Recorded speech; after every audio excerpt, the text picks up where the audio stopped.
You can just whoosh, right off. The Pop a weed. marbles. Yeah. The marbles have fun time. Gosh. Oh, here, Marble Olympics. Not as dramatic as it looked. Oh, wow. Oh, well, look at this area, though. A lot of oh wow. We got a rock. Oh, wow. Very interesting. Hey, For not being we dramatic. got a rock. Sorry. Look at the scour on that. No, it's not a rock. It's just it's one of those channels. What? I mean, just be What are in you front of looking at? us. What I is mean, that? we just passed over it. What is There's that like a animal little down channel. there? It looks like it has Oh. legs.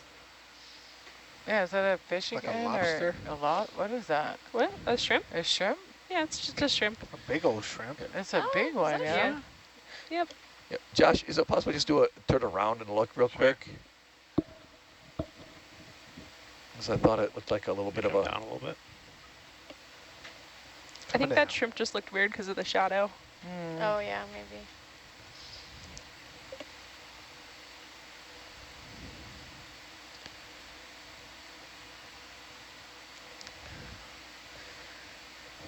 Yeah, just a little bit of a channel there. Oh, Okay. yeah. Bridge nav, we can do another step. Okay, thanks. Oh, I see it, yeah.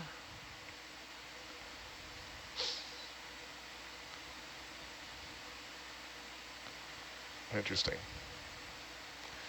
Yeah, that's the thing we came over that I was kind of, what is that? Mm-hmm. There's our shrimp friend. Hey. It's a big shrimp. Yeah. Right, just trucking. Yeah, I'm really perplexed about those scoured areas around the old sponges. Yeah, because that suggests high flow, but nothing Yeah, else does. exactly. Yeah, that's very interesting. I wonder if it's just areas of local flow where it's forced around the sponge so it speeds Yeah. up for a moment, sucks the sediment with it. That's true. Kinda And like sediment air seems around really it. light. Thank you, and Gibson. can't do I that. was wondering whose voice that was.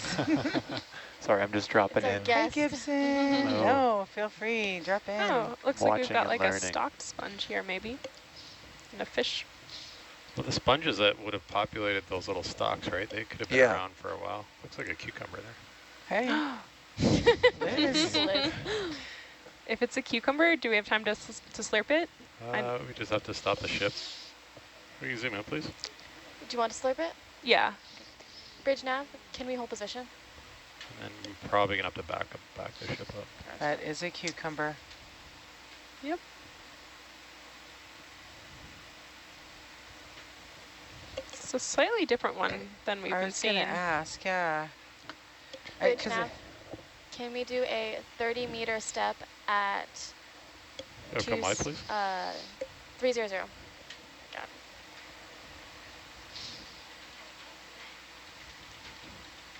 We didn't see a single cucumber on our watch previously. Really? Yeah, that's what I was hearing. I'd like to this one, and then it doesn't have to be right here, but when we can also take a core. Okay, yeah, well, we'll get the ship moved back into Yeah. position, then we can do all that at the same time. I was just thinking some of those sponges that live like on those stalks, they're quite big, like they could be old, right? So by the time they could scour back when the sponge was alive and then leaving behind that, because they would have been there for maybe a That's lot a of good years. point, yeah. And Yeah, then but now there's just a stalk left over maybe, but They used to be sheltering the surrounding area from a lot of the sediment. assumptions in that hypothesis. Yeah, but with the current flow in the area, seems like they would fill in by then because Yeah, you don't that's really true. see much of a Right. divot around the living ones. Yeah, yeah, that's a good call. So I'm just going to hang out here for a minute, just wait the ship to come back. Okay. I'll probably sit down, but then we'll see if I get drug off or not. You got a sea pen over there too? I'm going to face Or is that a worm? this way, and that way if you go past me, you can kind of just turn around. Or I'm thinking sea worm. pen or, yeah. I think this is a Palopatides, just a different species than we've been seeing.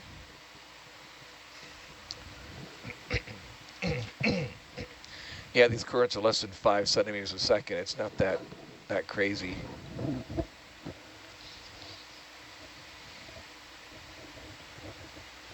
So when you go to sample, Josh, will you lock all your autos and then just focus on the... So usually I get lined up. I like to look at my bumper bar in the HD to sort of get a better scale of like how close I am. Okay.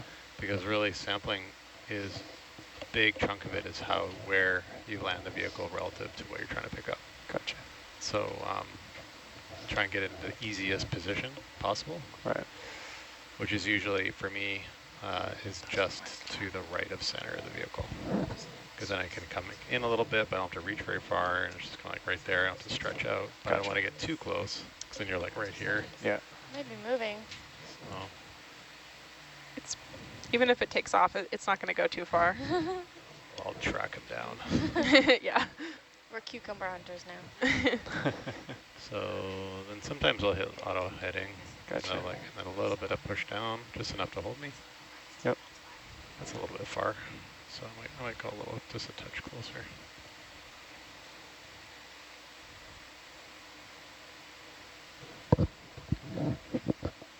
Oh, no wonder bobbing. Yeah, that does look like a tube worm. Try not to land in Yeah. a way that That bend. puffs Oh, everything that up, bend. then I Okay, that can one's stick there. lock to hold myself down. Okay, so that's holding your depth. So I'm just pushing into the seafloor. Yeah. And it also helps, you can, gets the sediment, if there is some, to kind of get out of the way. Right. Put the blowers on, leave the sand out. Could you have clicked auto depth instead of stick lock? No, because then the thrusters might decide to go the other direction for whatever reason if it thinks the depth changes. So just pushing down will always keep the water flowing away up. Gotcha. And then I often turn on the porch light. See what I'm doing. And can we set up a jar, please, Michael? Yes, we can. We have all jars open except for one. Which one? Bridge nav. Any but one. Oh, the One is full, Another yeah. 20 meters at Gotcha. 0. Oh, thank you, Julie. I am going to start flushing. Okay. Is that okay? Yep. Okay, so as the pilots are collecting our samples, we're going to see some questions until they're done. Mahalo.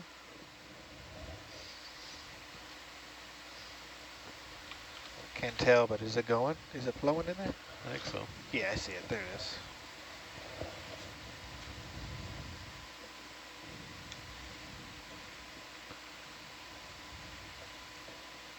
Okay. Now,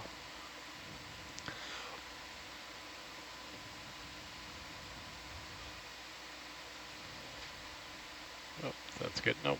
oh. Yeah, that was all one button press. Was it? Yeah. Okay.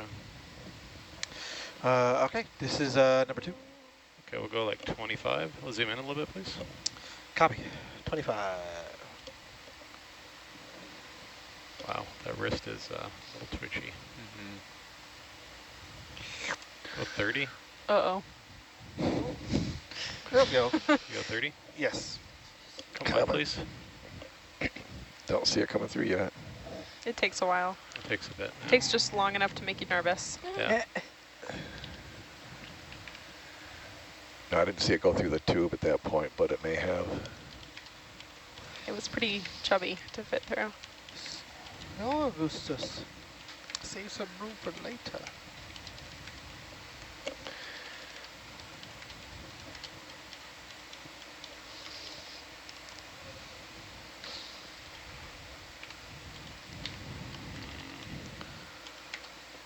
I'm gonna bump it. Yeah, bump it up a Yeah. little more. Boop, boop. Twas a chunky one. Chunky. Yeah, Push 'em up the if it's the hill. only one in the area, it's been able to eat everything without anyone else disturbing its meals. This is true. Oh, gosh. I like to think of it as well fed. Might just be heavy. Yeah, all that water. Hey, water's heavy. Not so heavy when you're in water, though. Well, I don't Hence see it in the the joke. tube. Hopefully it's not still stuck in the colored part. Yeah, I Yeah. didn't see it come out. Yeah, I didn't see it come through the tube. Oh, shoot. Nope. No, no. I don't see it.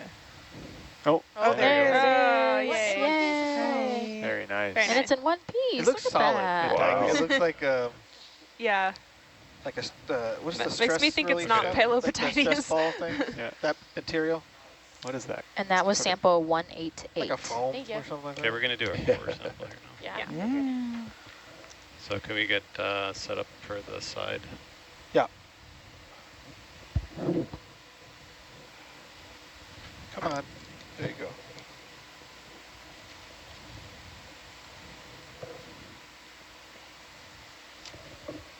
Okay.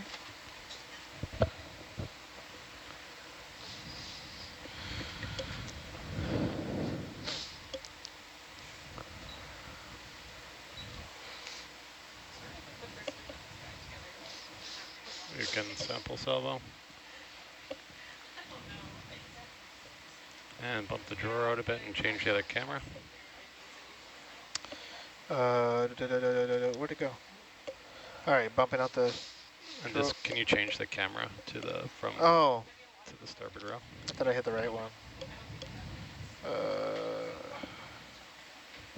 There you go. Thanks. And bump it out a little bit. A little more. That's good. Whoa, that's a huge rock. Yeah.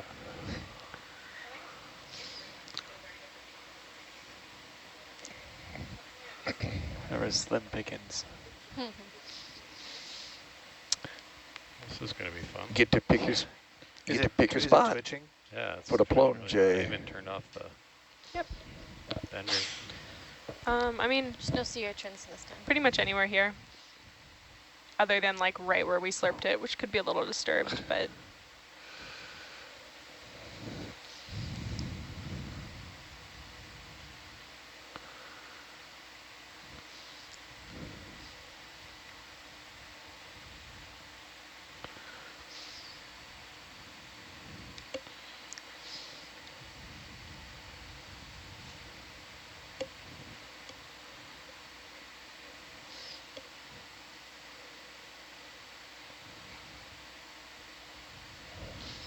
Little shrimp drifting by. Okay, we can go to a dive salvo.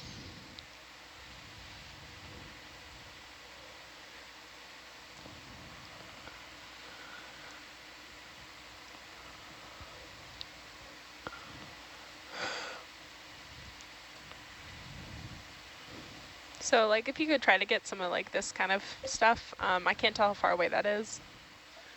Okay. But the similar thing if there's like a patch of detritus, but there's no like giant chunks. Can we zoom in a bit, please? Is that one just above the lasers? Yeah, that'd be good. Okay. So there might be If a you little can worm in there reach. too. I'm just a little wider. Great, thanks.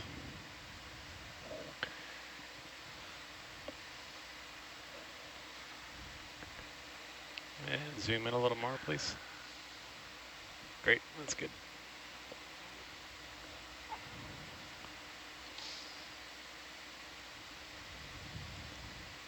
Gotta get a worm.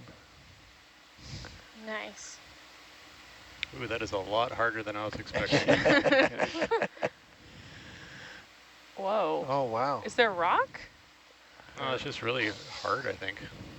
Well, That top it won't layer. come out this time. Hopefully. You're right, knock on wood. Wow. Because that arm is strong. I'm lifting the vehicle with it right now. Well,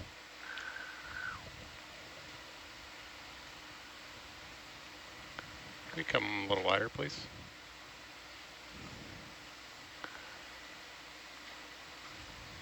Oop. It's like an ice pick.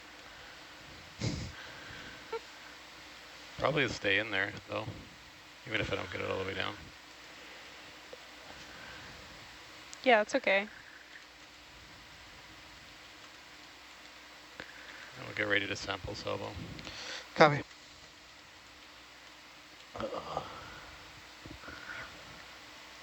Okay. Well, that was good. At least got a little something.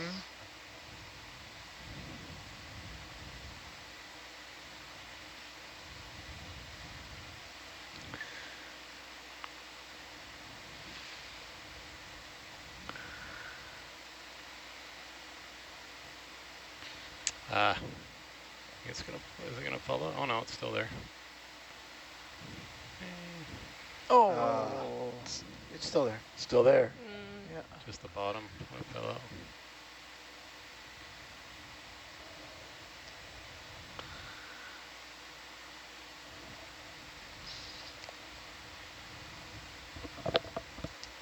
Nice. Very nice. Thank And you. we're done. I think Nice that should job. be enough. Yeah, the detritus bit will still be there for sure. Yeah, I mostly look at the top 1 centimeter. So. I think we're good. And that is sample 189. That was Thank fun you. to see in Atlanta. And I hardly ever get to see up at the top. It's true. Okay, Yeah, we it's can a neat close the view. drawer. Close in drawer. Ready for dive? Yep.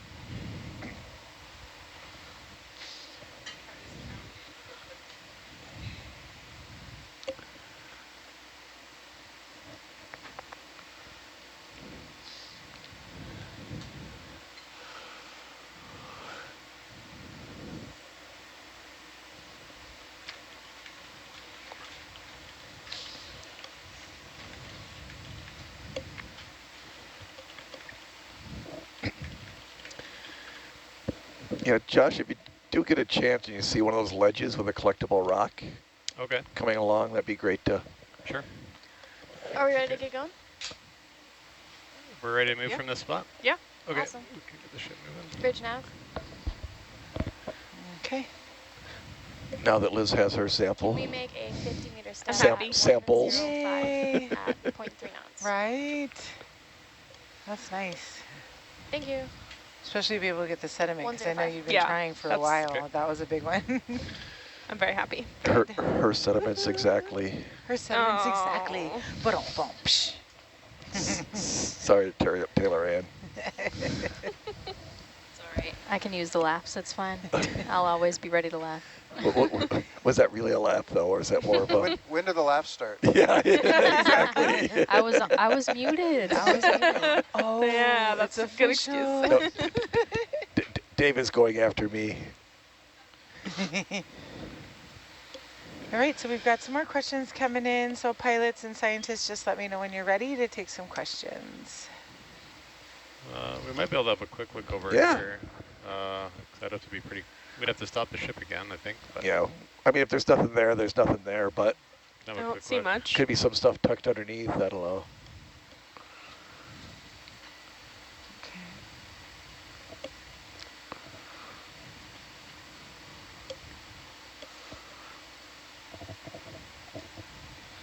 Do you want to stop Okay. this for? Oh, that's cool.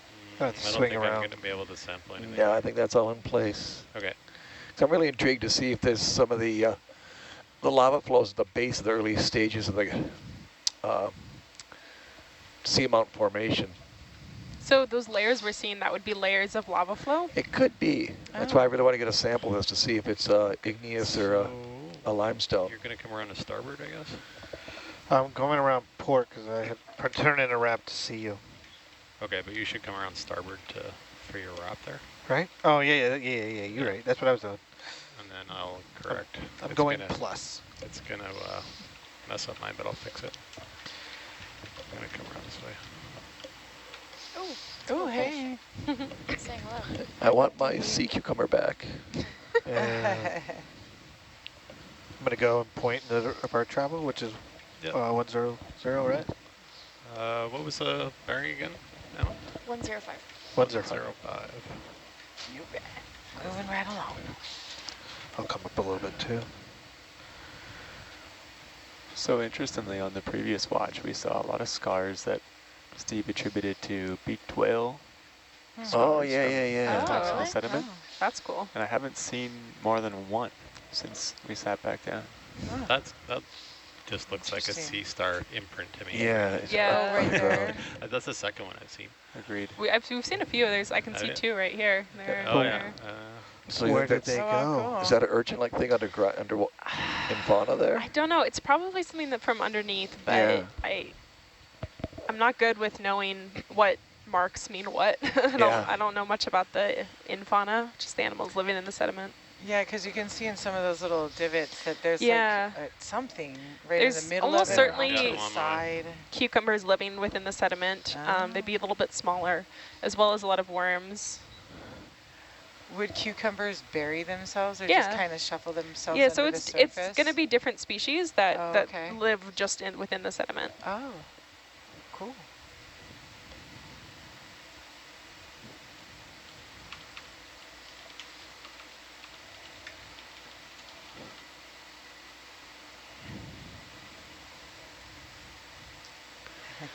Yeah, like not all of these stalks have little moats around them. So yeah, there are types of holothurians that can create those kind of marks, it looks like.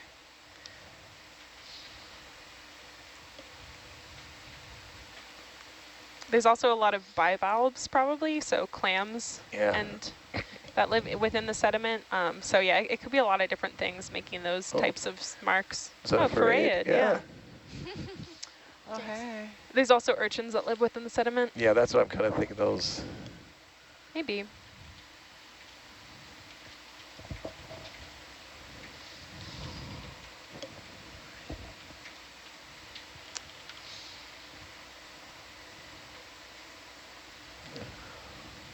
A little mound here. But there's a whole other community that we don't get to see with the ROV. That's actually a lot of the biomass is going to be, in any of the areas we've been, a lot of the biomass is going to be where we can't see it, at least where there's sediment.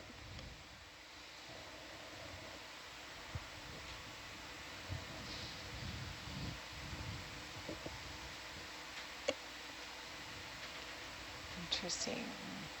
Okay.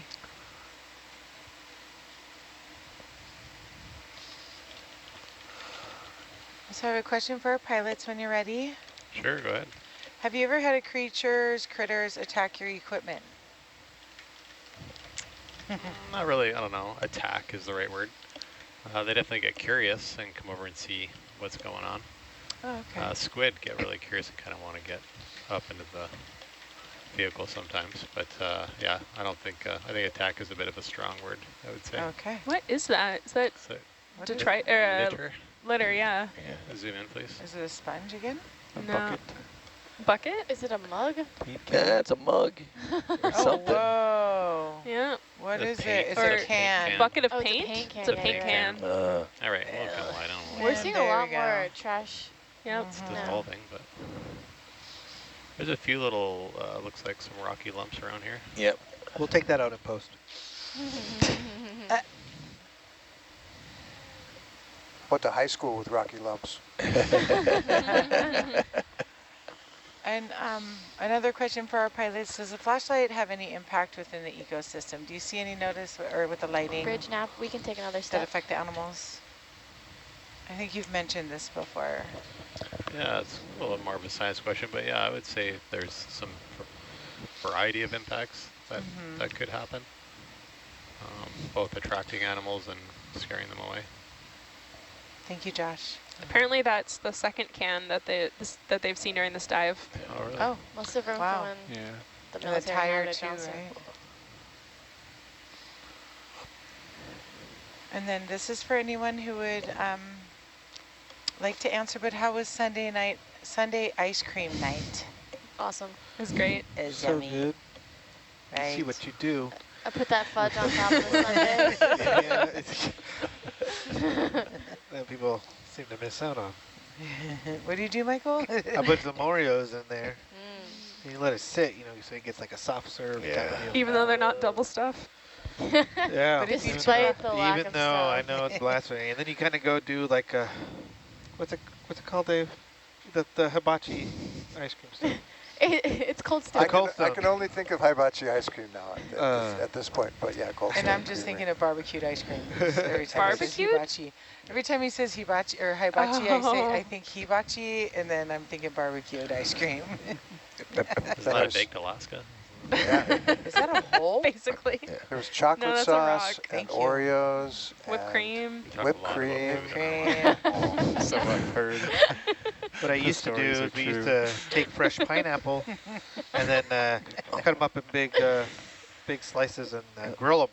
Oh, is And that a then- big that's sponge? so good. Yeah. And Yeah, then looks like me some stuff over here too. Yeah, and as well as whatever that is. I think it's a sponge. It's not too Dividend big. chocolate. Zoom in, Even please. some in there. I like grilled pineapple. Yep, sponge. Farreid, maybe? Oh, wow, that's a bigger one than good spot, you Yeah, guys. this has some structure that looks like a lava flow pillow. And you said a farreid, you thought? Yeah, it yeah. looks like it. I think so. And then down here there's something. I'm gonna take a gauge look. Sure. Ooh, that's wee. That is wee. I thought I saw Yvonne's head stuck in the ice cream container at one point. You were eating ice cream? I didn't even have dinner. They didn't have dinner, they didn't have ice cream. Do you guys see nodes on that? Or is it like a primnoid? Yeah, I see nodes to the... Towards the end? No, not nodes. I just see polyps. I don't see the nodes. It's a... Oh, apparently it's a juvenile metallegorgia. It's a baby. Oh, and a primnoid. Wait, maybe that was something else. Okay, we'll come. Oh, I think down. Come wide, please. Maybe. Might be able to pick up a rock. In there, Yeah. maybe. Yeah? It looks gettable. Oh, sorry. Some of these. Oh, yeah. It's going all biology on me. Sorry. For rock gathering. I didn't realize you wanted a rock. I can be You quick want about a it. rock? I can hold position. That's okay. She's I been think dropping them, Rob. You haven't do it. even been Probably just catching got them. this one right You here. know, it's Are you happy with that one right in front there? Sure, let's do that. I mean, This one right here in front? yeah. Where are we putting it? On the side? Yeah, we'll go side drawer. Is there any space on the... Yes, there's space in the starboard box. Copy. Yeah.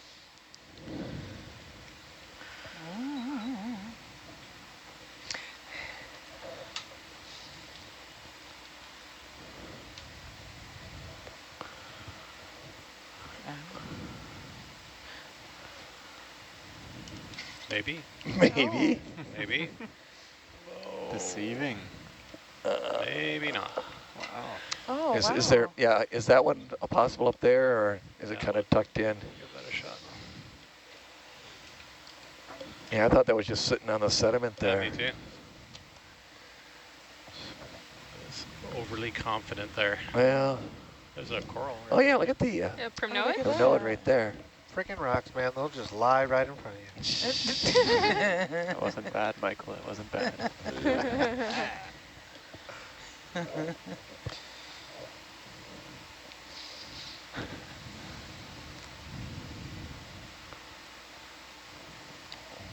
Oh, What boy. up?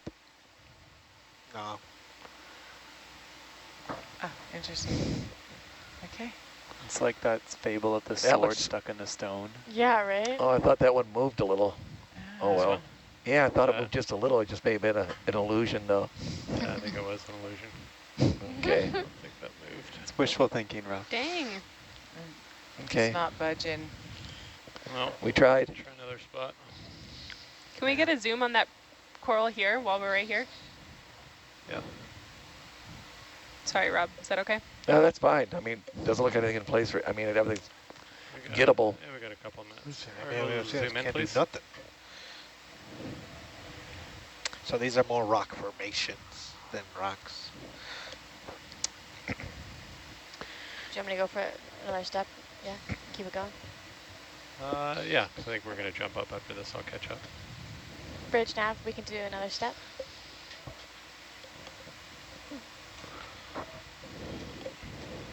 Good? Yeah, thanks. Okay, we'll come wide, please.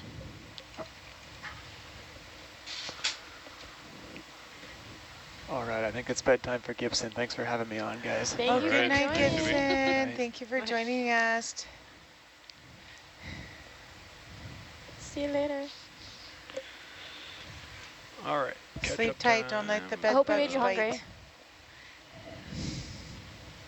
bite. We ate all the ice cream. I don't have to go too crazy. All There are some right. other rocks in this area. Yeah, just pass by, see what, any easy pickings. It looks like there's a few ahead. I'll just kind of keep Sure. cruising up and Yeah, I'll looks get like a we're little coming Roger bit that. across and, more rocks, huh? see if we can find something here. Yeah, I mean, if the ledges would be more interesting, but they may not be gettable. These rocks may be tumbled down from above. Oh, I see. So one question, I think this kind of hits on what Liz and I were talking about earlier in our conversation is, what sea critter would you be most scared to encounter while swimming? Box jellyfish. Cone shell. Yeah. Oh, yeah, that's a good one. Oh, yeah. Nudibranch. Why are you knocking the nude ranks? Well, the ones that have the manowar nematocysts, I don't want to mess with that. I guess so, huh? I feel like seeing a whale would be amazing, but also so scary because they could like hurt you without trying to, you know? So big. Right. I think that rat-tailed fish got both me and you, Emma, down that one watch. We both were so scared. Yep. Is that a bamboo there? Oh. Some down like a, is that a chrysogorgia down below too? Let's get into a better spot here. Ugh. Okay, we'll zoom in, please.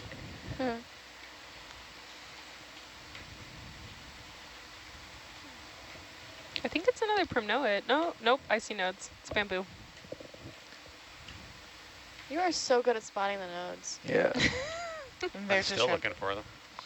Are those sponges next to them, or? Yeah. Go come wide. And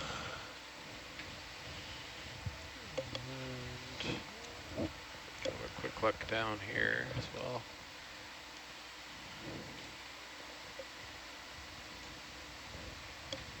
We'll zoom in, please.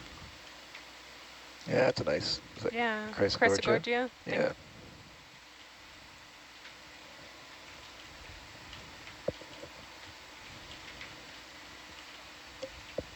Oh, that's pretty. Wow. What is that bulbous looking thing in the middle? Is that just part of their body? So there's a squat lobster, but then I don't know what that is. Oh, I see the squat lobster. I want to say it's a snail, but it's not a snail. It's like an abscess or an anomaly It's a of some little piece sort. of an enemy or something. Yeah. Yeah. I don't know. That's weird. Is it a gastropod? That's what I It's a first little thought, too but I'm like, irregular. really? Yeah. Yeah, I don't know. All right, well, Like, I thought wide, anemone, please. but it's also not that. Yeah. Right, that like fly trap one, or that you guys have been seeing a lot of. That was odd. So I have a question for you, Liz, when you're ready. Yeah. So it's Aloha from California. For extreme deep sea creatures, do they typically evolve from creatures from the ocean floor or from above? So the most animals you see in the deep sea are descended from shallow water ones, and that's because the deep sea has periodically gone completely anoxic over geological history, so no oxygen at all, and so that will cause extinctions of most animals down there. The microbes might survive, but when it comes to animals, for the most part, they're not going to make it through complete anoxia for long periods of time, and so after those events, we think that the deep sea is recolonized by shallow water animals. Wow, interesting, cool. Thank you. I don't remember when the last time that happened was. Wow. Amazing. Thank you very much. So we have a good morning from the UK. They love watching us. We had a question for our pilot, so when you're ready, let me know. Yeah, sure, go ahead. In regards to the core samples containers, are you able to put them in another area where it's easier to access, or where it is it quite efficient, or the best spot to have them? For this vehicle, it's kind of the best spot when we're exploring. It's a little harder to work with them over on the side, but then if you put them on the front of the vehicle, they tend to get it in the video shots a little easier, so you kind of have to look over top of them. And so, yeah, for this setup, for just kind of exploration where we're not doing a lot of coring, then it's kind of just better to have them on the side. Oh, I see. Yeah, they're just more out of the way. But yeah, it is a little difficult to do the coring when they're over on the side there, but manage it. Oh, but you can move them to the front on this vehicle if you need to? Oh yeah, like if we're doing dives where the scientists want to take a lot of cores, then yeah, we can set up like a whole rack of them on the front. Oh, and cool. It's a lot easier to do. I think we could fit like 20 something on the front. That's so many. Wow, that's a lot. Yeah, you sit down and just core and core. Wow. You lay a whole like five of them them on the floor. And just pick them up. Oh my gosh. Take your pictures. Snap, snap, snap. Snap, snap. Looks like there's some little rocks around, but yeah, sonar. It's all a lie. I think never is lies. that the sponge stalks it's picking up? I don't think so. They seem too hard. Or giant holothurians. Yeah, there are a few pink dots. And then maybe, Rob, this might be one that you could address, I think. So aloha, Connor. Thank you for providing your input. He was wondering why we slowed down a bit as we were moving from to waypoint 4. I think. Ask our navigator. Atalanta was hanging really far back, and we thought it would be hard to stop and look at things if we needed to, because it would have to catch up a lot. And it's just a little easier to sample things like we just did when we're going a little slower. Oh, okay. Thank you, Emma.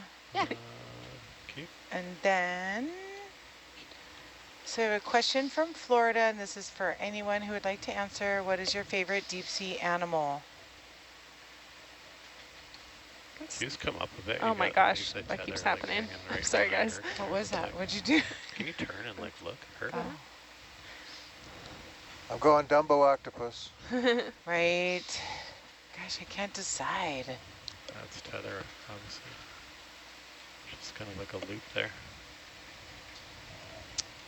Sorry, I was just looking, got distracted by a loop of cable there. I was just curious what this little round thing is on top of the rock. Okay.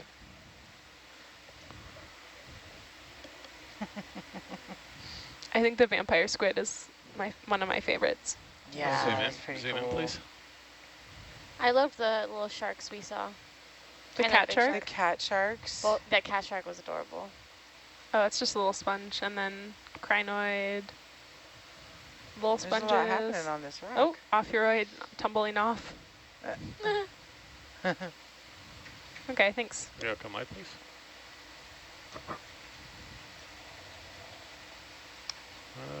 Let's see here. We just have a comment from the UK. Aloha, UK. So our YouTube channels and all of these that we're live streaming has brought them great calm, and it's great for their mental health. Aw, that's great.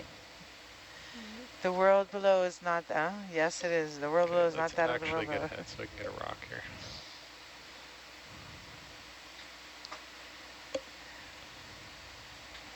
Another big bamboo, probably. So I have a few questions coming in here for me. So you pronounce my full name Hoku Okahalelani, but you can just call me Hoku for short. Thank you. And then I have not been able to see any nudibranchs.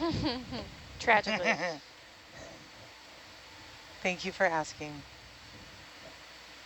Cool. So, like 55 million years ago? Yeah.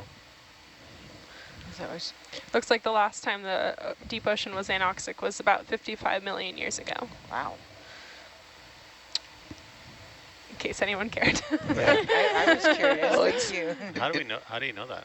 Rob Googled it. No, it's yeah. Oh, you mean how do they find that? Well, how do you get Sorry. Well, that all through like rock collections? a big indicator is yeah, it's coring on land and in the ocean. You look at for black shales that are indicative of that sort of event of a lot of things dying when it's anoxic, and that was during the Paleo-Eocene thermal maximum. So it's probably the warmest the Earth has been. Sorry, go ahead, Rob. No, go ahead. I was just asking you if there's anything here looks rock-wise looks interesting. I mean, anything you can get if you see it's gettable. I mean, there's some small bits there. It was the warmest that what though? I mean, there's a couple there, or even that's what I'm there. looking at right there. Three kind of in front there. Yep.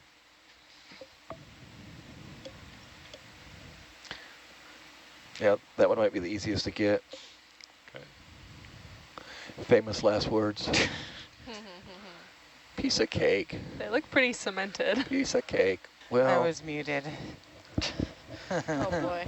I mean, just they have different dust coverings, so I'm hoping that they're not welded like the other pieces were. Okay, so I'm going to cease addressing our questions until we're done collecting our sample. But keep them coming and we'll make sure they're answered.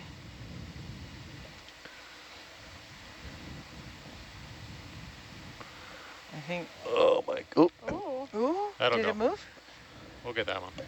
Nice. Yay. Oh. That was bigger than I thought it was. Right. It's like an iceberg, just like all of it's underneath. It's not perfect, but I think that'll do right just over for There's a lot of action on that identification. rock, It may not be though. Ooh, datable, there's at a least sea star. ID. Yep. Okay. Bonus sample. Bonus off your We'll ride. do the starboard. Can we Unless do it starboard jumps. box? Is there room over there? Taylor in? Sorry, can you hear me? Yeah. Okay, yeah, we could put that in either starboard box F, if it's too big, or one of the smaller ones. We have B, C, and D open as well. Okay. Ready? Yeah, yeah. Come on, get it open there. Right there. Yeah, that's good.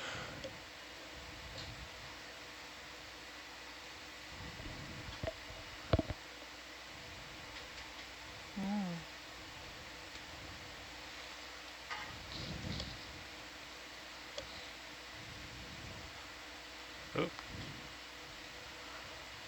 Oh, it is bigger than it looks.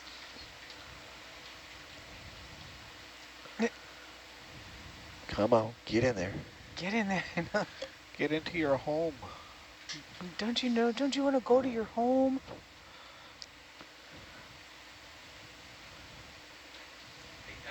Yes, sir. Nice. Bridge, Six can I That was do in C. another step? that ended up Are you in too C. good for your home? Thank you very much, front row. That was sample 190 and starboard box C. Thank you.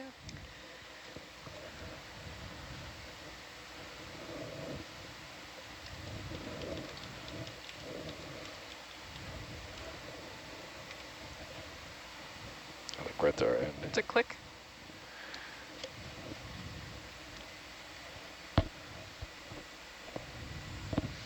Can we get a zoom on this coral while we're here? Sure.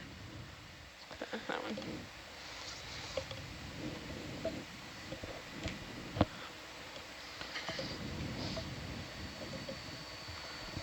Oh, zoom in, please.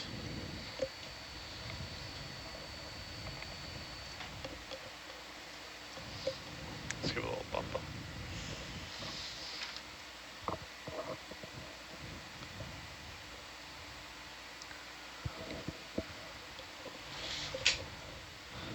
It's a bamboo.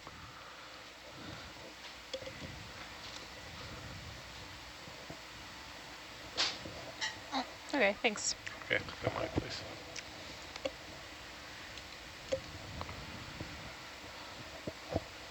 Okay. I have a question here for Taylor Ann.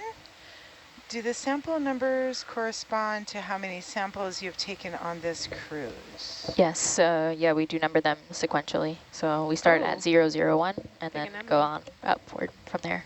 Thank you. What is that? It's an anemone. Oh, I didn't think. see it. It looked like a rock. These rocks are cool. Oh, yeah. An anemone.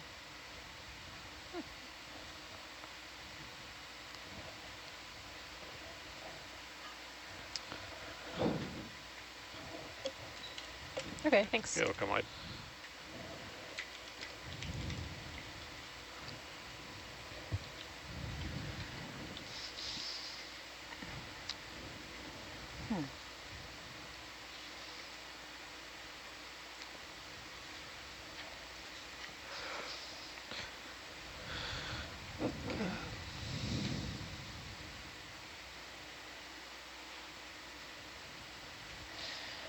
Okay, I have a question here for you, Rob. Go ahead. When you're ready. Question for the rock doctors. I like to consider myself Doc Rock, but that's okay. How do you select a sample? Aren't they all just rocks? Liz, did you send that? Yeah, for my burner account. You got a shill in the audience. I usually get Doc Rock when I get back to the board. I think you have a new handle now. We really try to find a rock that looks like it's near other rocks, but easy to get.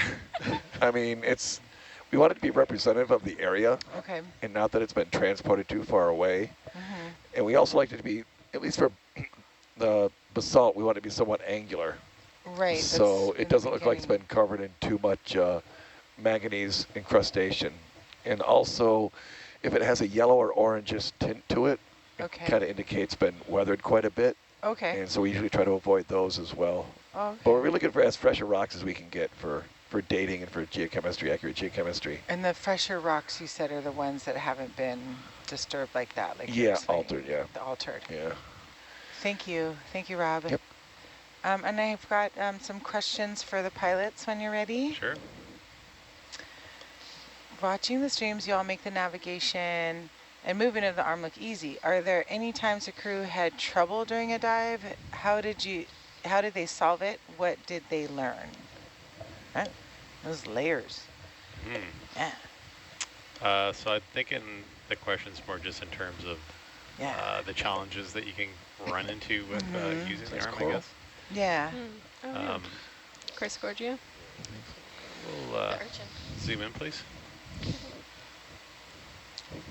Okay, good, quite up on a little hill here. I'm just going to tilt the camera down a little bit. Close your eyes. Rob, I think your name should be Rob the Rock Dog. Okay, we'll zoom in. A rock dog. Sorry. Yeah, it takes a lot of practice to run the manipulator. And once you get kind of proficient with it, it can Little squat too. That's cute. It can look kind of easy. Come wide, please. I'm just on a little sit on a little. Cute. Thank you. But yeah, the problems occur usually when I find the problems occur when you don't set yourself up very well. So looking at what you're going to sample, getting it in a relative position to the arm and the ROV so that it makes it a little easier. And that a good example of that was actually the other night. Remember we were trying to reach under into that little crevice trying to get that sponge, and I had to try like 4 or 5 times just to like get it around. So it was all about trying to figure out how to get set up right. Do you zoom in, please? Mushroom. And then oftentimes when you don't, that's when you can get yourself, you get yourself kind of twisted up. If you get a joint over to hard to one side all the way, then you've essentially locked it out, and that removes some flexibility out of what you're trying to do. Seems like that's like a really common, easy mistake to make. It is, yeah. We'll see. We'll come wide, please. Well, actually, Josh, the other night when there was that nodule kind of stuck with the manipulator, you had an issue with the jaws not really opening, and you were doing a nice workaround with it.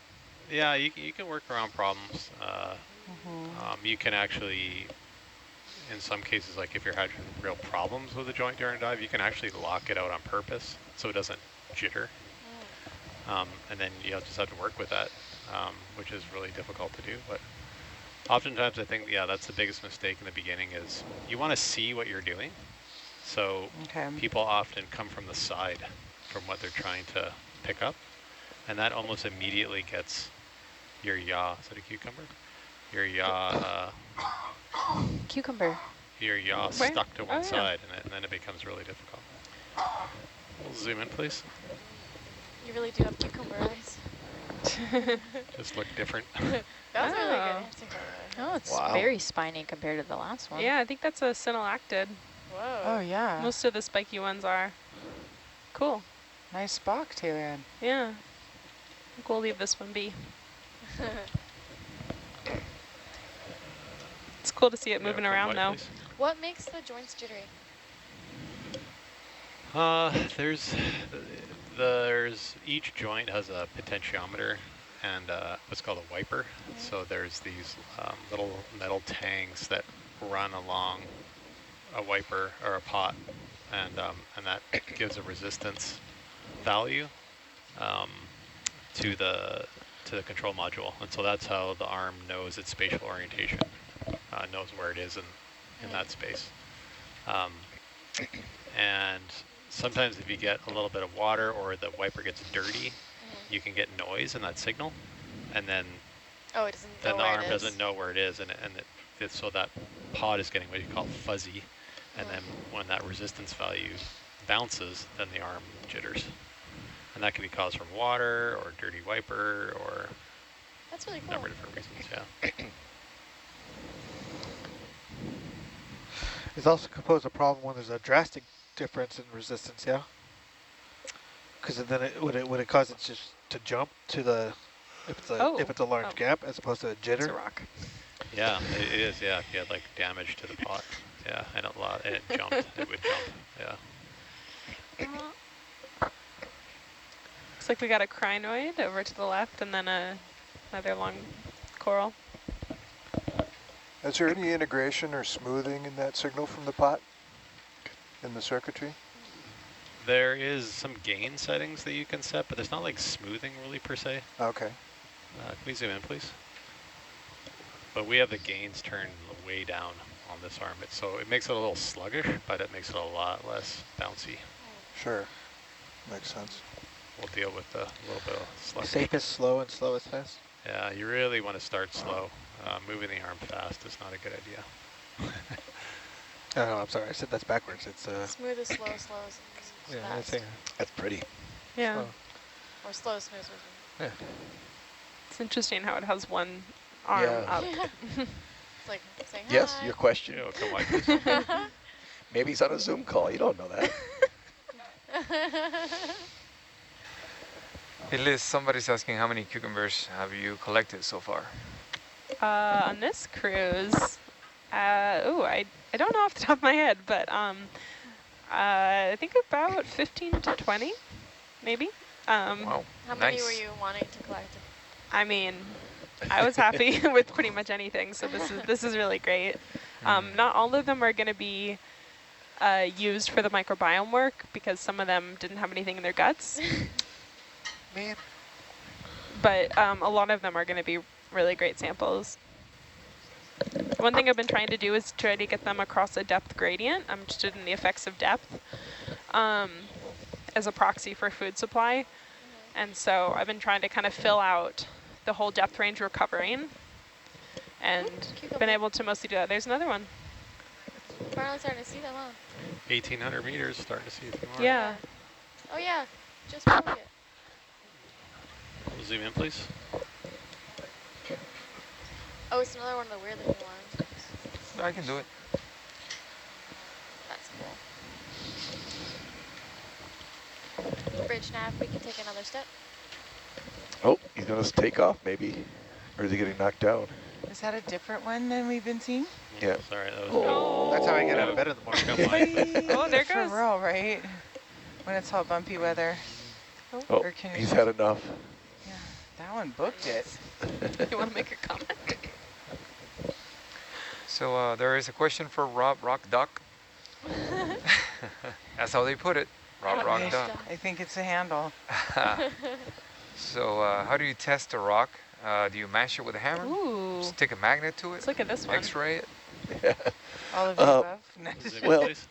if we were on land, I'd mash it with a rock hammer. For real? Yeah. Really? Break it open and see what the fresh surface looks like. But underwater, it's actually a little more sophisticated. We have a rock saw on the ship. Sorry, can we and, just go a little wider? So I can We actually cut the rocks open with a diamond blade and get a nice, real fresh surface so you can see all the minerals in there and what the alteration is. And one of our colleagues on the ship, Kevin Conrad, his student, Brandon, they're going to take these samples back and identify the geochemistry, do some samples tests on it, as well as try to get an age in looking at some of the radioisotopes in the rocks. Okay. Is that how they age it? Yep. Through the isotopes? Yeah. It's really light sand, huh? Thank you, Yvonne. Thank you, Rob. I almost called you Rock Duck. I think we might just end up calling you Rock again. Yeah. And this is a general question for anyone who would like to answer. What are the main occupational hazards in your jobs? Please zoom in, please. Seasickness? Right. Not getting enough zooms for the scientists. Yeah. They go crazy. Yeah, the P-ways. Urchin spines? Ice cream emoji. Missing dinner or eating too much. That is Falling out of bed. Lack of double stuffed Oreos. Yeah. It's a rough life. It's so hard. Well, Yeah, come You on. can see there's another mushroom coral. Yeah. Oh, jinx. Jinx, you already stick a gum. And a cucumber, is that the same one? Yeah, no, it's a different one, but Okay. I would say the cucumbers are making an appearance. They heard you. One of the more hazardous things is like actually recovery and deployment of the vehicles. Yeah. Right? Yeah. You don't want to be too crowded back there. You gotta be careful where you're. There are some lines around. And you gotta be careful, like where you're putting your feet in relation to the tether. Yeah. You don't want to be. You want to be on the outboard and not the inboard side of the tether. it's a very square rock. Right. Yeah.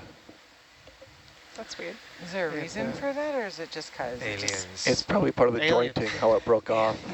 I saw this on the History Channel. Is that a percentage or? I think that's a primnoid. Yeah. I always liked, is it Mark Twain's quote about going to sea is like being in jail with the added chance of drowning? I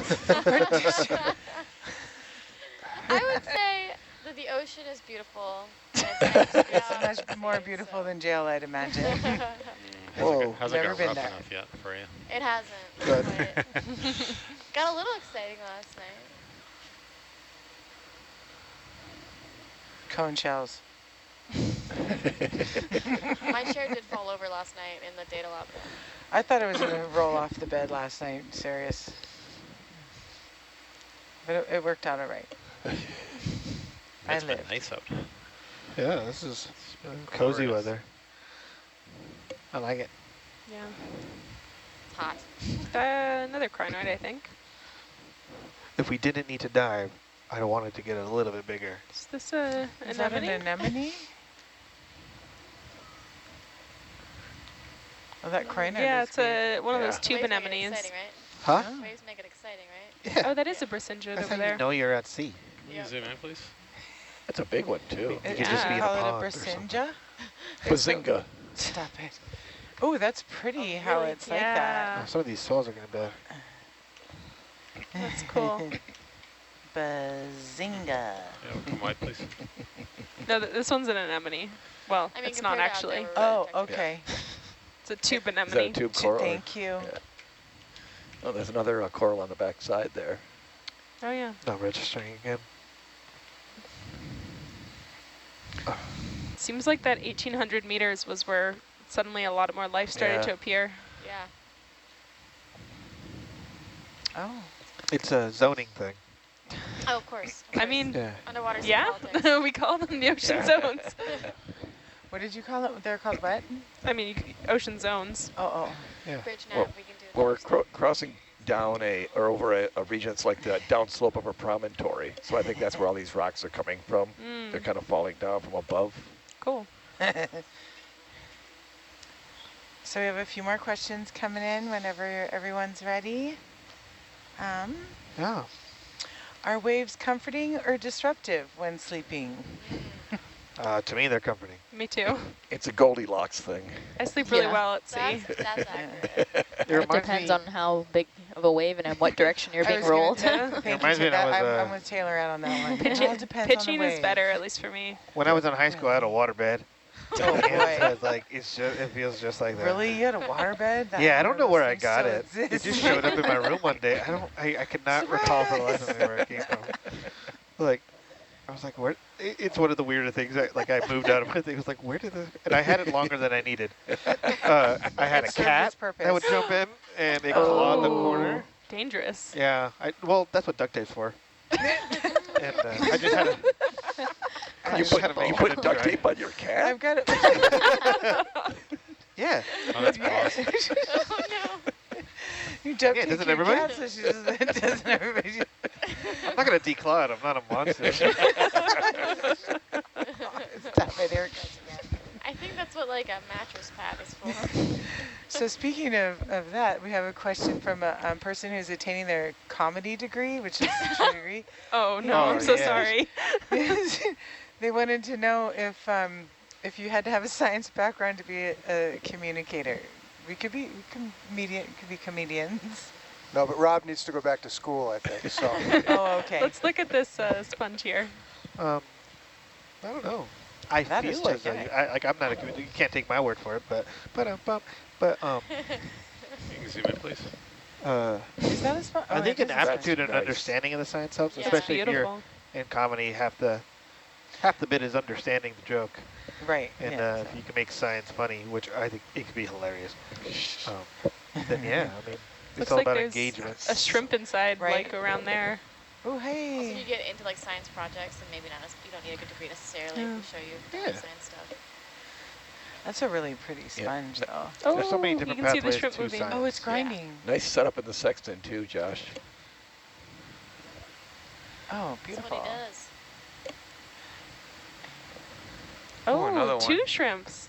Oh, hi. That one's outside though. This one's living in the penthouse. Hi. The smallest shrimp in the tallest tower. Wow. Great pan. Cool. Come wide, please. Neat sponge. Yeah, that was really pretty. And then I have a question for Rob when you're ready. Go ahead.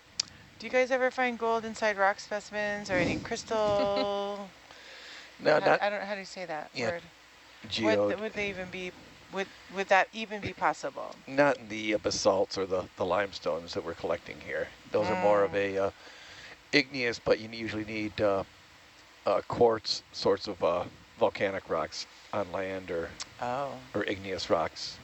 Okay. Geoids are a little different. They have a different process that they form. It's often with water too, or voids and rocks. Do you find most of those types of things on the land, like crystals and geoids from like rocks found on the land? Yep. Thank you.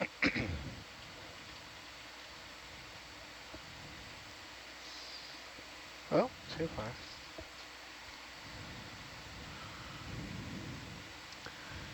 Yeah, these rocks usually erupt and cool too quickly to create any very large crystals. Okay. They're gone. Some so fast it's actually glass, so it doesn't even have a crystal shape. Wow. Yeah, considering right where we are right now, it's about 34 degrees Celsius, so pretty chilly, pretty cold down there. They would get cold faster. It's more the water that does it. Oh. Because it cools it very quickly and it backs the heat away. Okay, so the temperature wouldn't be as big of a factor. Oh, cool. Well, I mean, if you look at the lavas in Hawaii, when they go in the water, right? The water is kind of warm on the surface, but it right. cools it very quickly. Yeah, with these really pillow quick. lavas. It's all glass on the surface. Yeah. It's very hot on the surface. But colder than lava. Yeah. Used to be a little more current here. It's kind of picked up a little bit. Oh, yeah? Interesting. You can see a bit more ripples than we were seeing before, I guess.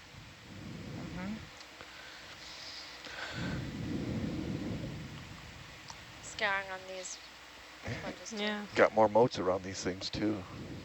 Interesting. I mean, the two have it, but the other one doesn't. I don't get it. Yeah, maybe it's the age. Yeah. Right, because the other ones look a bit taller, but I wonder what... But that would suggest there's very little wave action here. I mean, very little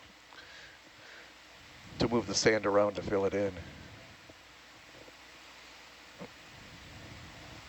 That could be age, that possibility. Are those different sponges, or are they just old They're sponges dead. that died? Yeah. Okay.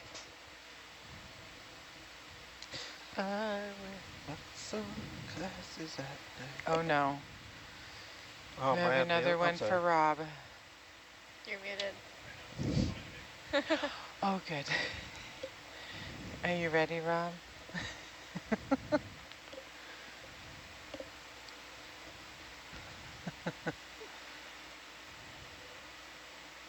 Okay.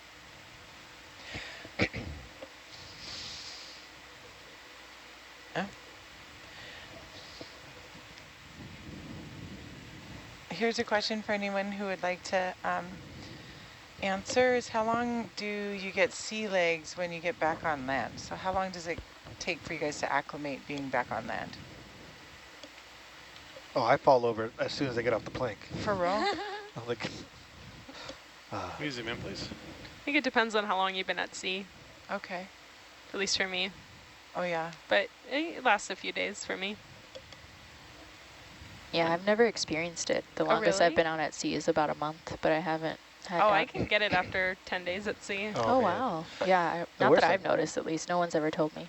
The worst I got is when I was out for like almost 3 months. Oh, wow. Dang. Yeah. I only notice it when I go into the shower on land. Yeah.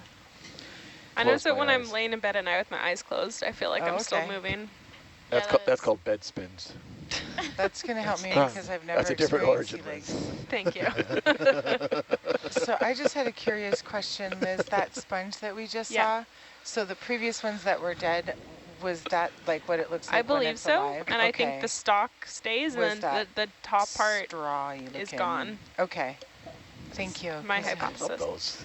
Thank Yeah, you. those are so interesting. I'm Yeah. really curious what they are. What were you looking at? Just the mounds divots? and the sand. Oh, yeah, yeah.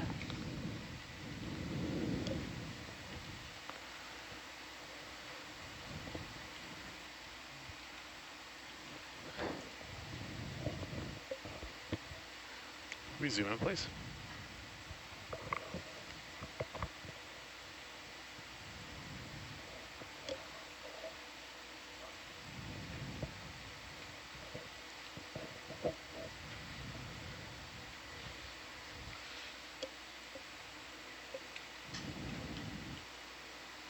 Yo, come on.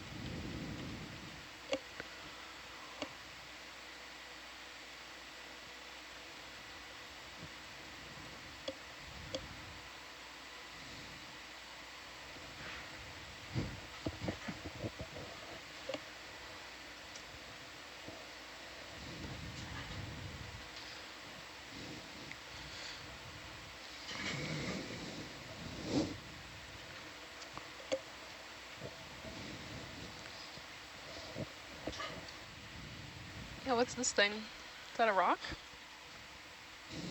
And a shrimp. Or is that a fish? No, There's that's a fish to the left, and then that looks like an urchin. Yeah, it does. Uh-oh. Zoom in, Gonna please. make you sample it again. Uh-oh, yeah, it is. Punch it. It's one of the fast ones.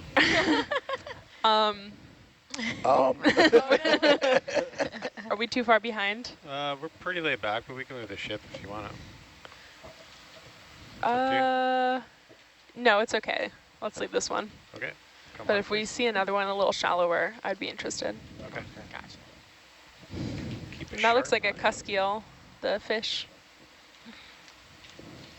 So what goes through your hand deciding what to sample and what not to sample? Because a part of you must feel like you want to get everything. Yeah, it's definitely hard not to just want to grab everything, but I mentioned earlier I'm interested in looking at gut microbiomes across depth. I'm using depth as a proxy for food supply, so I'm pretty sure I already have an urchin from this depth, and I'd rather get one either shallower or deeper. Right. It's also, I want at least a few of the same species to have replication.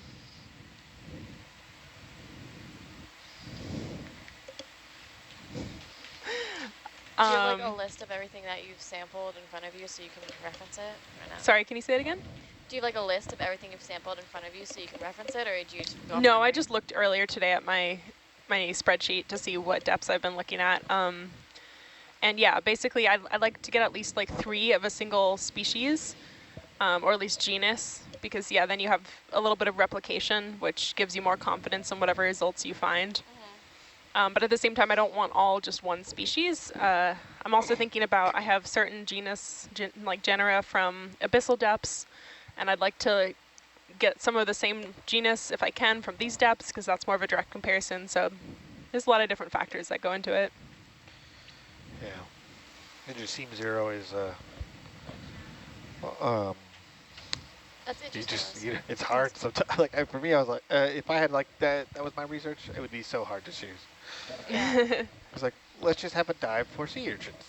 Well, the other thing is most of my work so far has been abyssal, where animals are a lot less densely packed, and so for those dives, we take pretty much every deposit feeder we can find. Like if we see an urchin or a cucumber, we're taking it because you don't find them as frequently, so it's hard for me to adjust to like, oh, actually, there's a good chance we're going to see another one of those pretty soon. Right.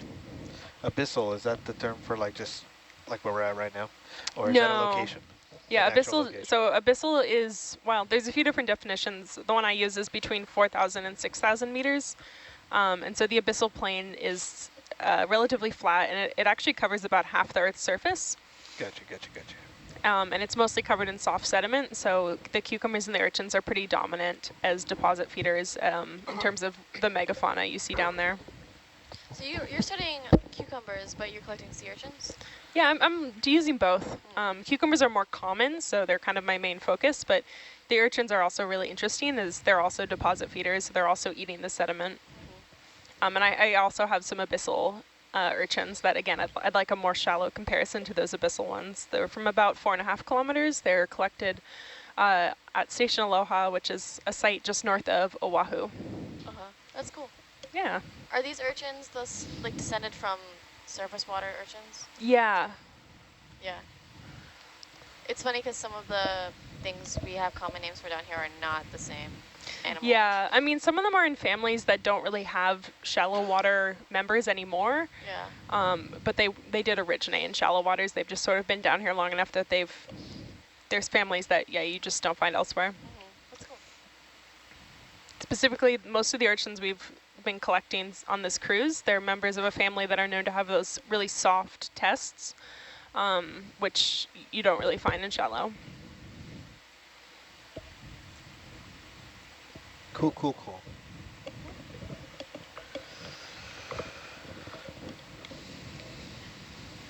Thank you, Liz. Yeah.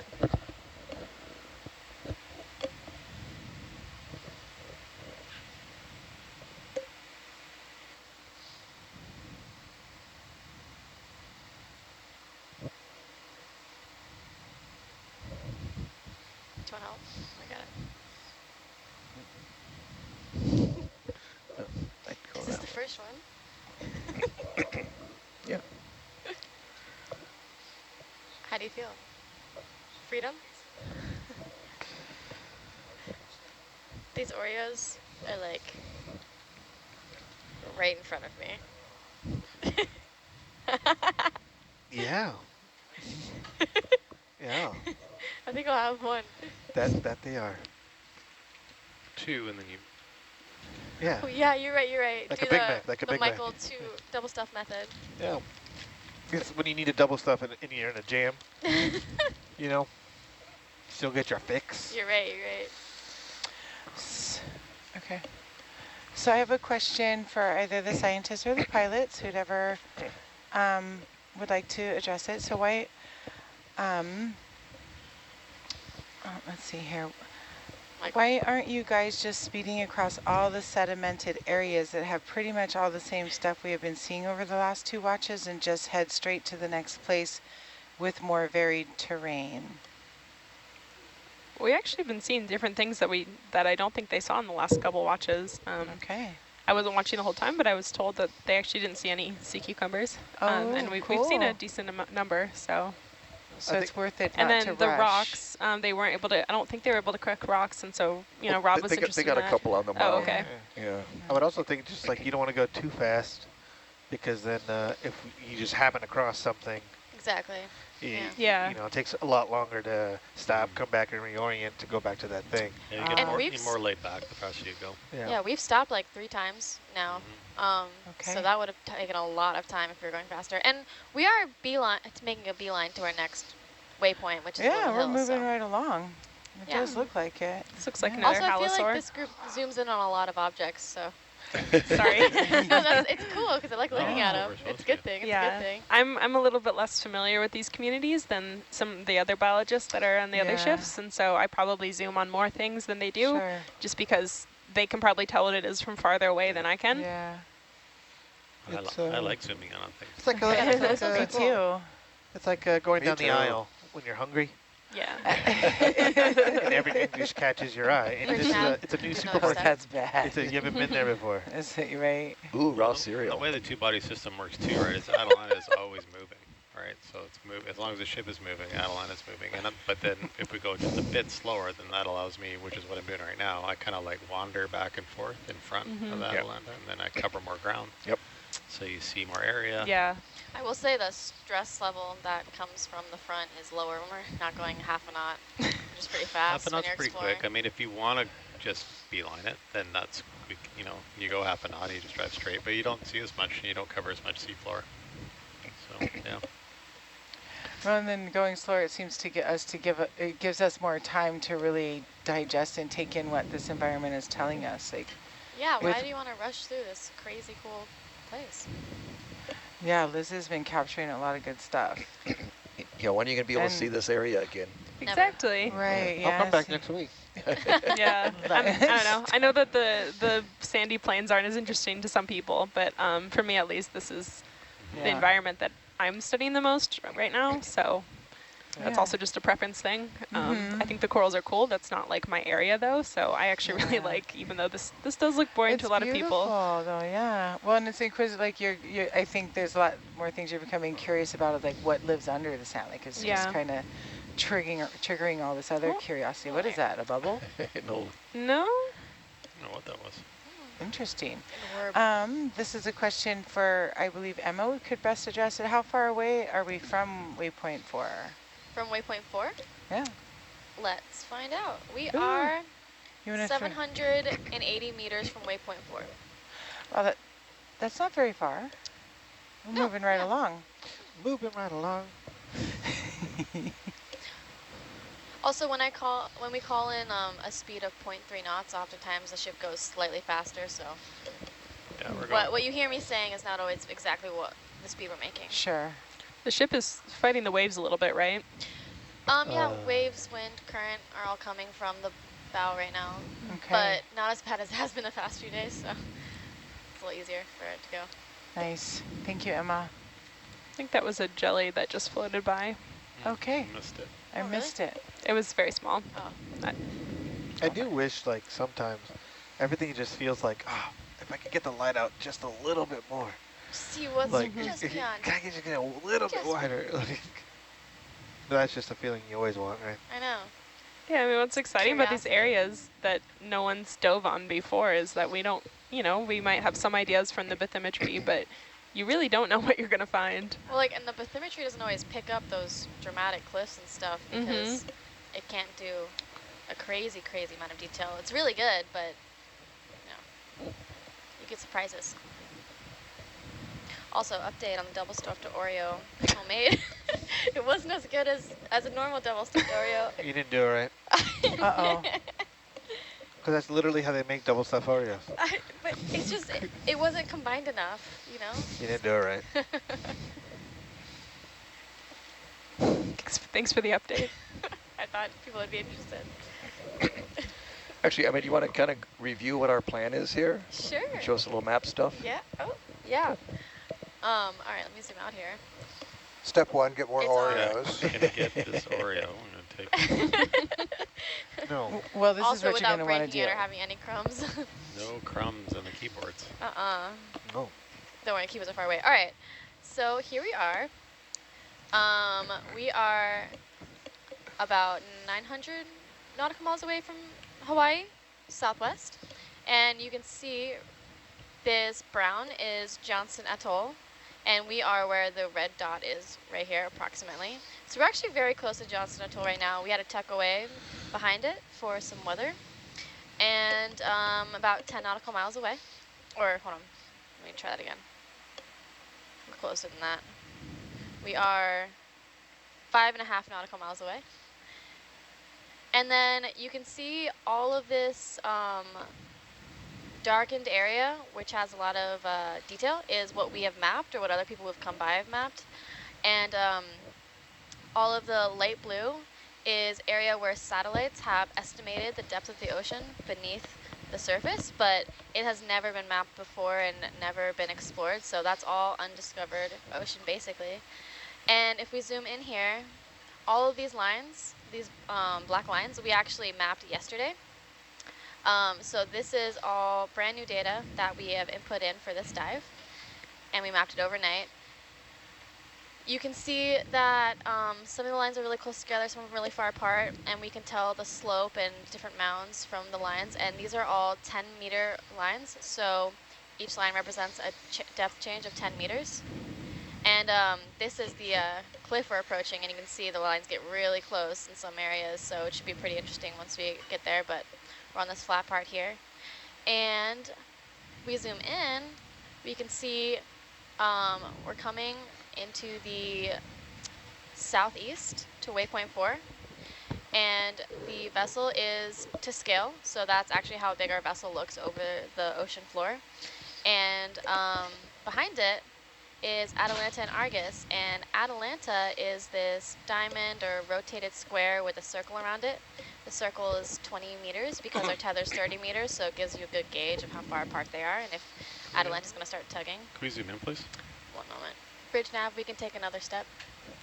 And then Hercules is these 2 points right here, and we have 2 different ways of telling where Hercules is, and sometimes they become a little off. One is better than the other, depending on where we are and what's the bottom look like, and we can calibrate them to be together. So yeah, and you can also see the lines of where Argus has been, or Atalanta, which is blue, Hercules is red, white, please. and the ship is black.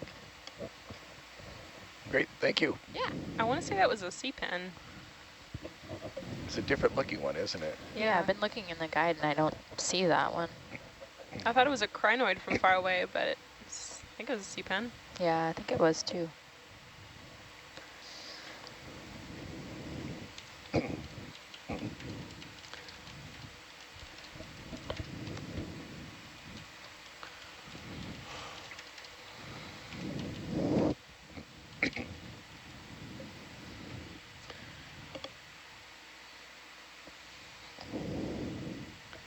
Peeling out. We're kind of... Here, that's not good for your tires, though.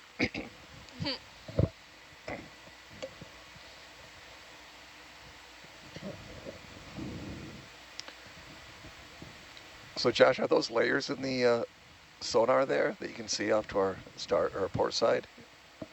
I just think that's seeing the soft. Okay. The slope. Okay. Rising I up just to looked at the there's side. layers of it there, the farther away you go. Is it rocks when it's like pink or orange? Okay. Sure. Okay. Normally? You might see like those little... Yeah, that's just the soft seafloor. Okay. It's kind of rising up to the... It's more rising up to my the left Okay. than it is to the right.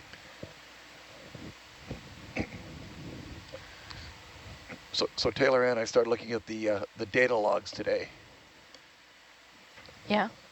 There's a heck of a lot of information there. How do you get all that in there? So we just sit here and type observations throughout the entire dive and log all of the samples as well in the same spot.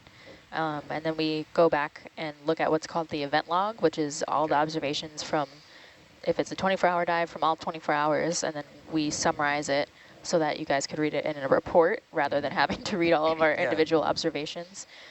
So yeah, that's one thing that we do that we're able to give scientists is a nice deliverable is those reports, in addition to sorting all of the captures and photos that we take in situ and then also lab photos, so that you can see the difference between what it looks like in person and in its natural environment. Great. Zoom in, please. Thanks. Yeah, they're immensely helpful to have someone doing this. Sounds like so much work. So we can focus on what we're looking at through the cameras. Oh, a tripod fish. Yep. Looks like we just caught him in the middle of a push-up. Yeah. I think he's a good indicator which way the current is going. Ooh, pretty. Come wide, please. I like watching them swim because they're so clearly adapted to be on the bottom. They're not very good swimmers. Oh, I think it's got a parasite. Yeah, it had something on it. Keep seeing those white parasites, huh? Sorry, guys. That's a good one. Yeah, I think he's pretty much facing into the current because that's the way the current is going. Sort of pushing me a bit sideways. Yeah, I did a quick look at the data in looking at some of the distributions. And it ends up we have about 2/3 of our samples are biology and 1/3 are geology.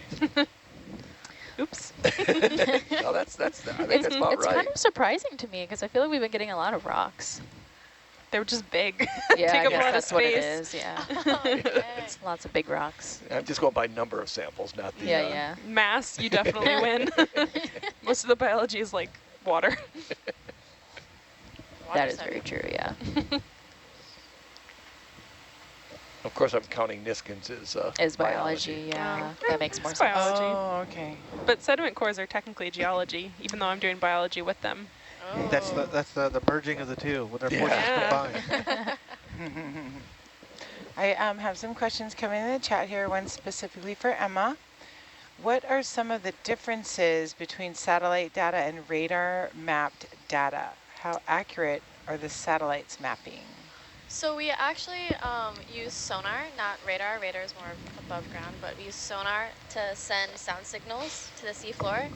And the satellite data, I find it fascinating that they can get as accurate as they can by measuring the distance to the water and averaging it.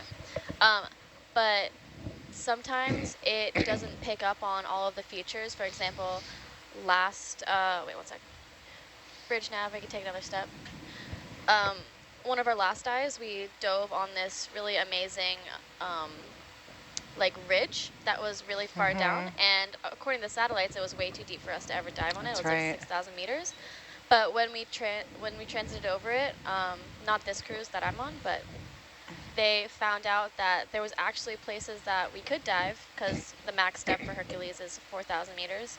And then on the last cruise, they mapped it all out and found a lot more area for us to dive and explore it. So sometimes the satellite's wrong and the sonar can give much better resolution.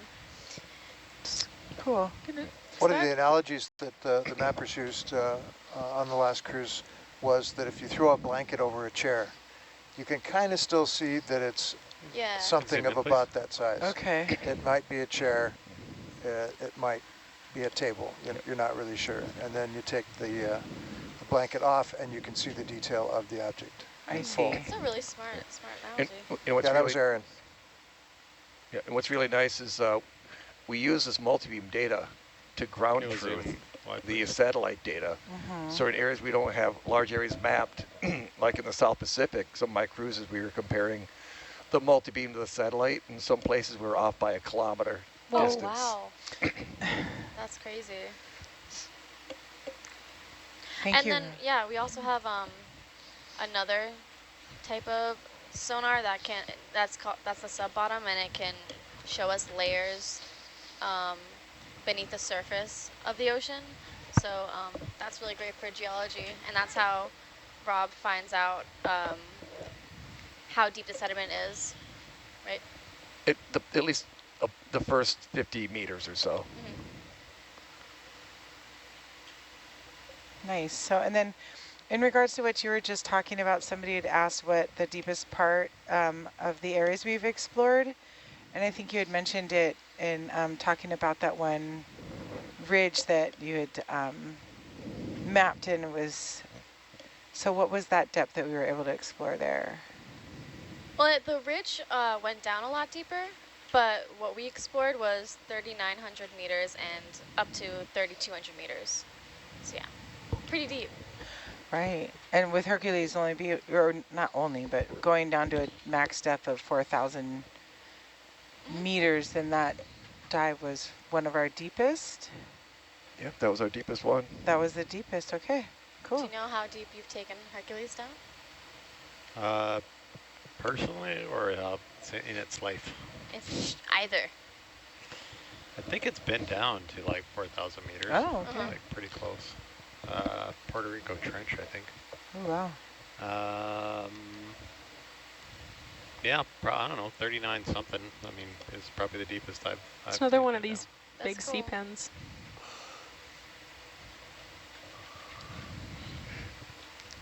Well, the new one that Yeah. you saw?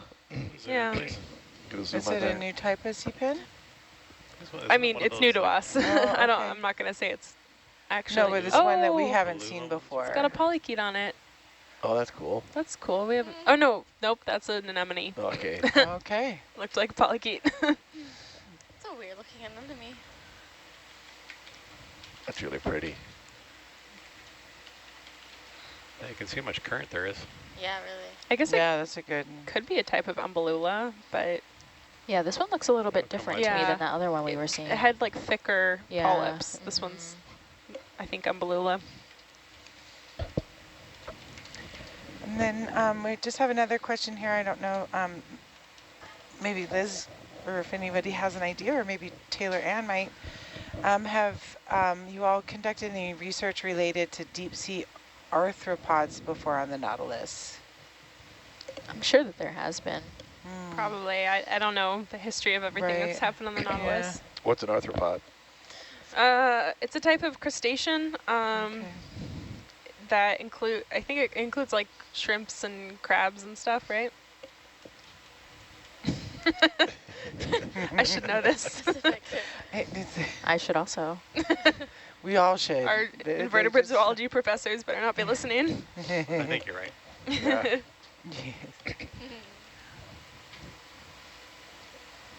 Yep. Sea spiders, crabs, lobsters, horseshoe crabs, copepods, krill. I'd imagine probably somebody has done something Yeah. on that, but I'm not sure. I mean, if we it did came collect from one shrimp on this cruise. Yeah. I don't think anyone here currently is an expert Right. in arthropods, but I'm sure there have been people out before.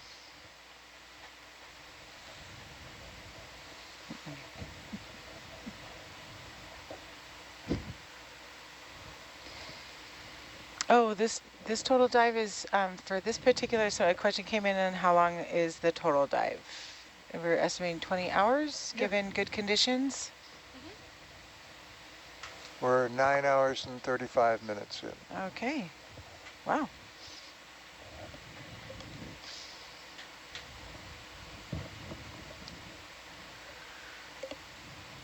Yeah, we should be able to make it to waypoint 4 by There's some boulder or something coming up in 25 meters. Oh, yeah. Yeah. Ooh. Or a Chevy. So excited. Or a Chevy. If it is, it dropped a wheel a while back.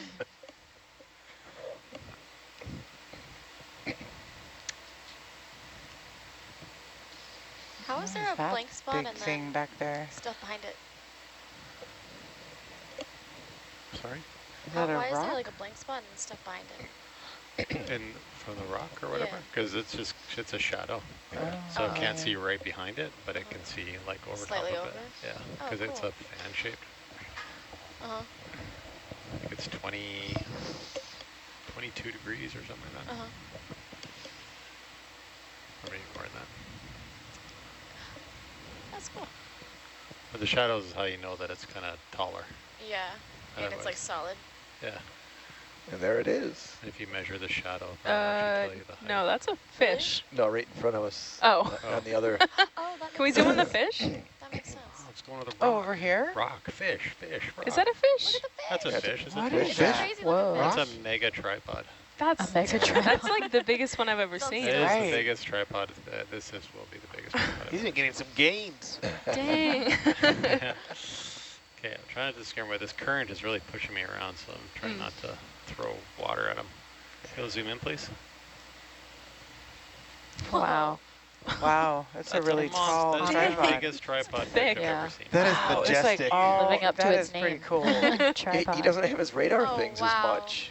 He Yeah, is The other it's ones just usually have the amazing. elk horns. He is pumped up, man. Look at that guy. Look at the little face.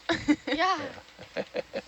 The Arnold Very Schwarzenegger of I just love how This thing all of needs- its fins are so taut like that. Yeah. Yes. This thing needs like trumpets. Wow, that's And- huge. And the tail fin even has that long. It's almost 20. half a, I mean, it's not a full half meter, but it's close. He's close to a foot long. Actually, it looks more like a Wow. Pokemon All now. right. It looks like it's smiling. 10, 20, 30. Yeah, I've never 30 seen one that big. centimeters. That is a Yeah. beautiful fish. Thank you. It's grinning. Yeah. That is gorgeous. Creepy with no eye. It's like straight flexing. It has some little lines along it there or something. Wow. Yeah, it looks like it's been in a few fights. Right? I was just All gonna scraped say. up. Yeah, it's all jagged, Yeah. of course. Come on, please. This tripod But fish those has scales are so lived distinct in looking. days, yeah. Oh, that's cool. Oh my gosh. That fish wants to pump you up. Try not to. Yeah, I don't see that variety in the guide. Oh, it's not as big Now as the the boulder. rock as I was expecting. Aw. I really thought for a second it was just picking up that fish. The sonar? Really big fish. That was a big fish. That'd be great. What's that? What is that Square thing rock. off? That square, it looks Yeah, what like is it's that down there? rusted or something. Yeah, it looks like doesn't something look- man-made. More debris. don't It know. looks like a Is that a rock? like a safe or something. It looks like it might be hollow in there, huh? Yeah, I don't know underneath. if that's a rock, maybe. Might be debris. I don't know. It's Yeah, it very looks like angular. debris. Yeah, I think it's rusted debris. So, Yvonne, do you think this debris is from back when Johnson was inhabited by like military and stuff? It's really hard to tell, but we're only, what, several miles away, so Yeah, it could be. about 5. Yeah. Oh, never mind. That's a shadow. Ooh.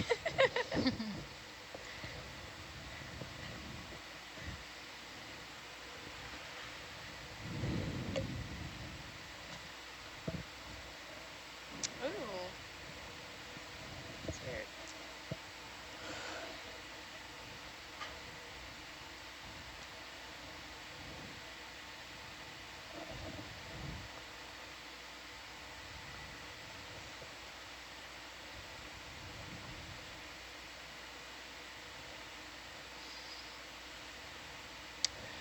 All right, so we have a question in regards to the fish. Why is the fish like that? Does it have legs? Nope, it has fins that are modified for keeping it up above the sediment. That's why I call it a tripod fish, because it kind of balances like a tripod. And it's an ambush predator, so it's just sitting there, waiting for something to swim by, and then it can kind of jump up and grab it. Wow. It must be fast. So why does it need to stand on top of the sediment for that? Because I think it's easier to detect stuff that might be higher up in the water column. If it was like down on the sediment, it wouldn't be able to kind of see us, not see, they don't use their eyes, but detect things as far away. Okay. Yeah, no, pretty much has to almost be at its face, because, I mean, they don't seem like they swim very well when you do see them swim. No, I think it's a quick burst to grab things. Yeah, that's what I was wondering. They don't chase things down. It's an umbbellula, I think. Oh, they don't do any cardio? Place.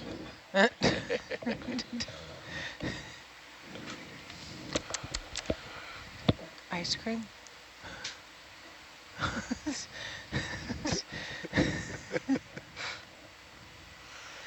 Hey. Yep, it's umbbellula. Yeah, come on.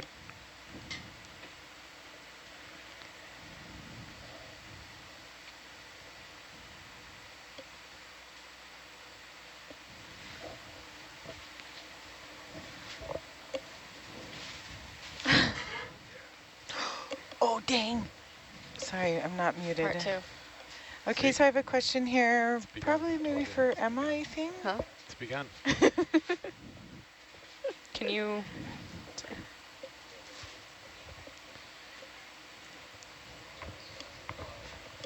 Ooh, la la la. Oh yeah, peanut butter. And just hear really quietly on SBL, I love peanut butter. I love peanut butter. Quietly.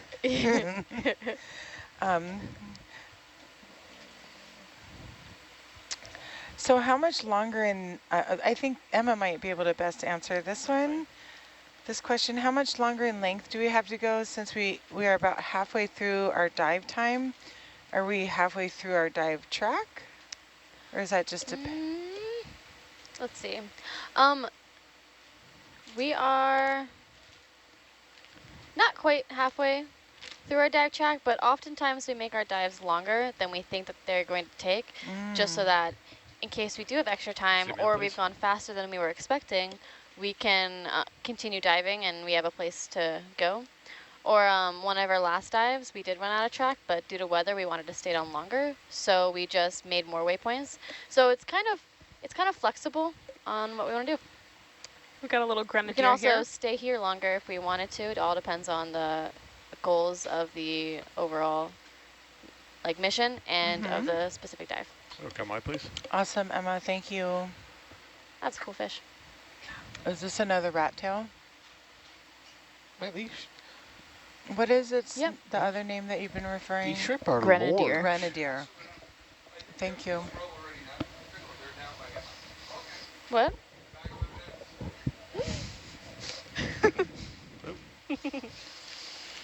peanut butter. Would you like some? And jelly. Sure, take a couple. Yeah. Okay.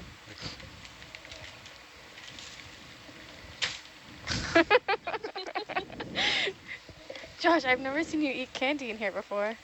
It's all come down. It takes time. It's broken down. You just wait. You always give me the chocolate. Wait till next watch. You're going to be bringing ice cream. And he has a hibachi grill. I'll take hibachi ice cream.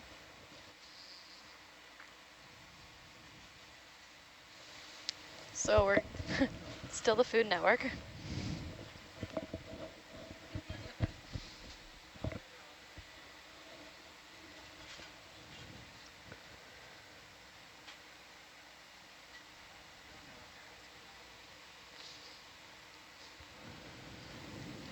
I think it's funny how the lasers twinkle on the sediment as it goes by.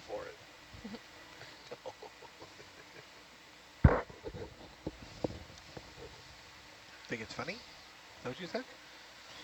I guess I think it's cool. Okay. I think I've said the word cool way too many times recently, though, so. Cool.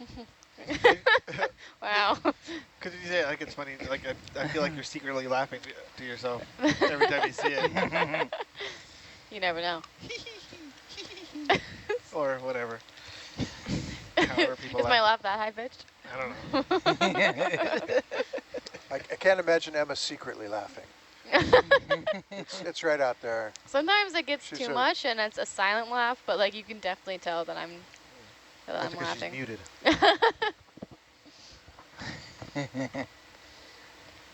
I feel bad because I know Josh turns me up because sometimes I talk quietly, but then every once in a while it's like quiet, quiet, quiet, loud laughter.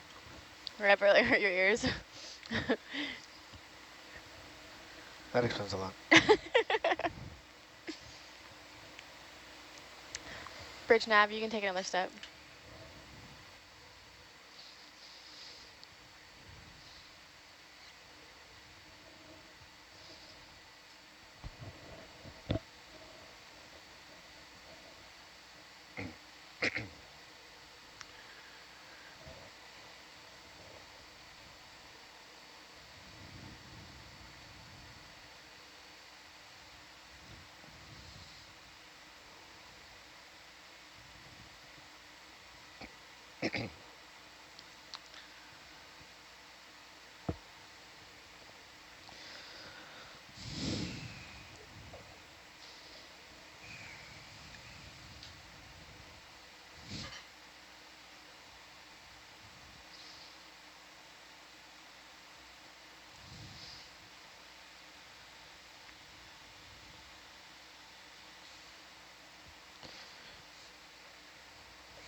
I'm just thinking about some sort of AI that can identify the features for us in real time, and it just pops up on the screen.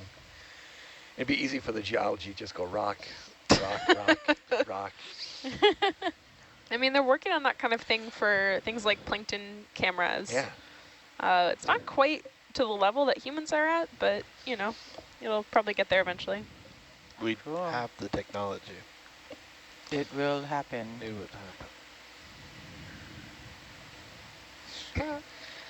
And like, you'd kind of say what it is, and if it doesn't know it, just call Steve. Yeah. That's what I do.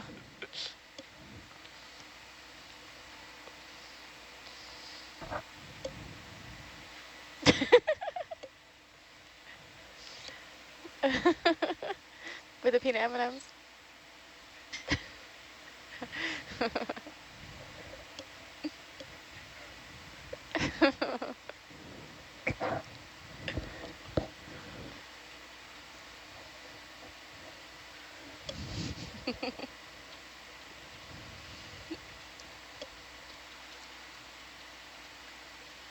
Seems like we saw the sea cucumbers near rocks and stuff a little bit, not just totally open plain. Yeah. Yeah, they disappeared.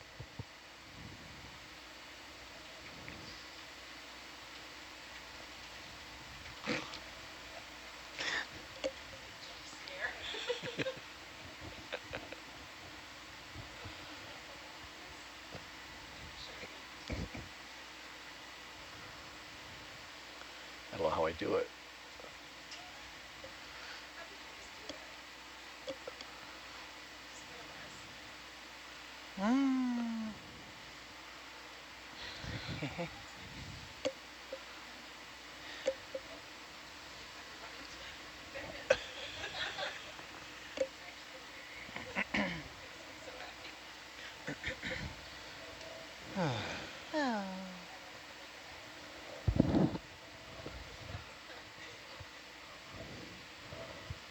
These pits are very interesting. Like I why? know.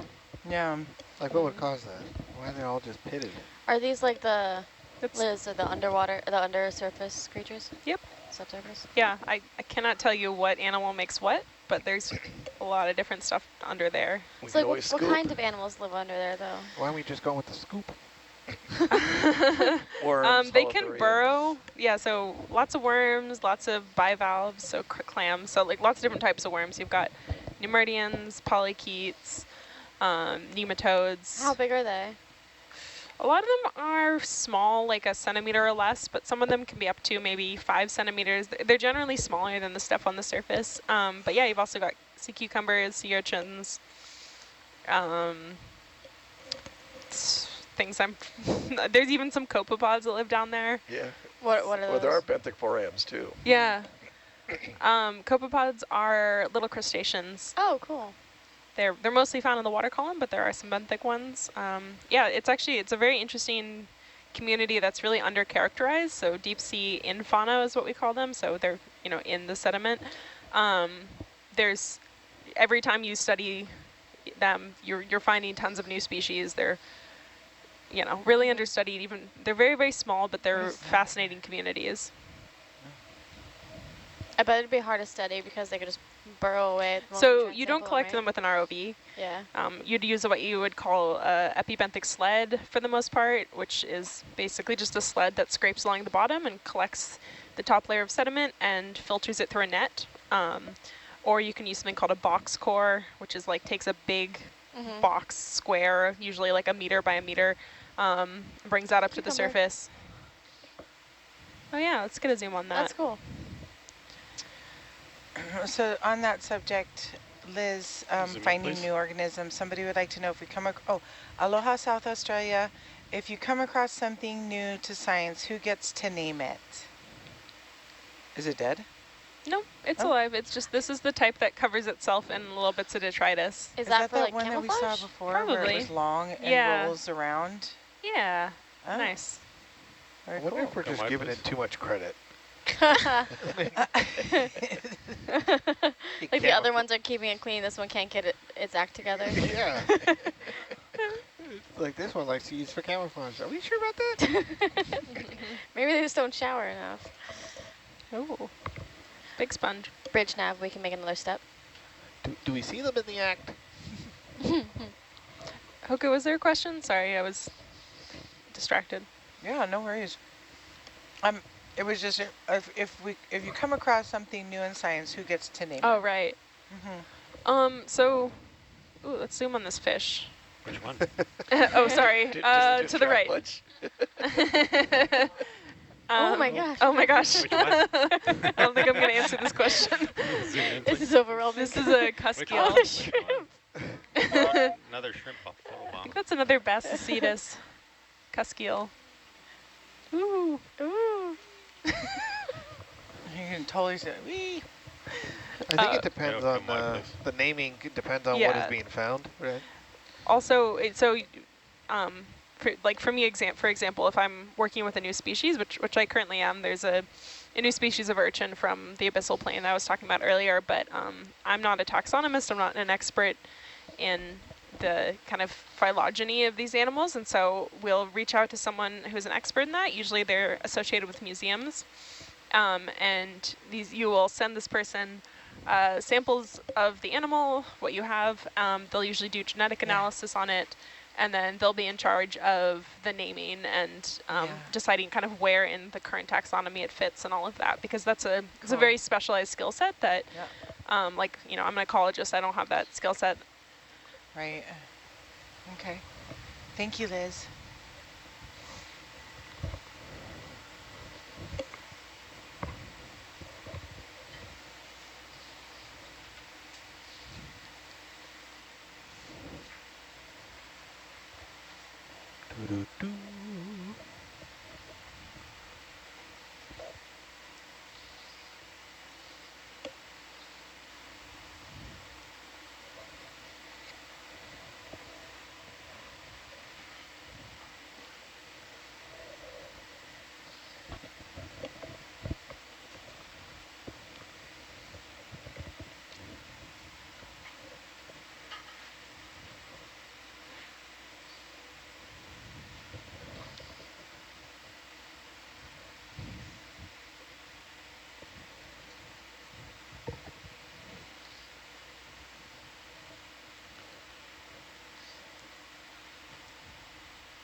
It seems like this area we can see into the divots a little bit better.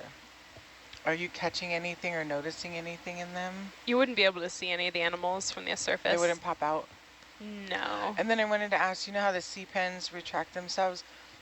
We wouldn't see that here. They'd mostly stand above the sediment and then retract if like they're in danger. Or, yeah. Okay.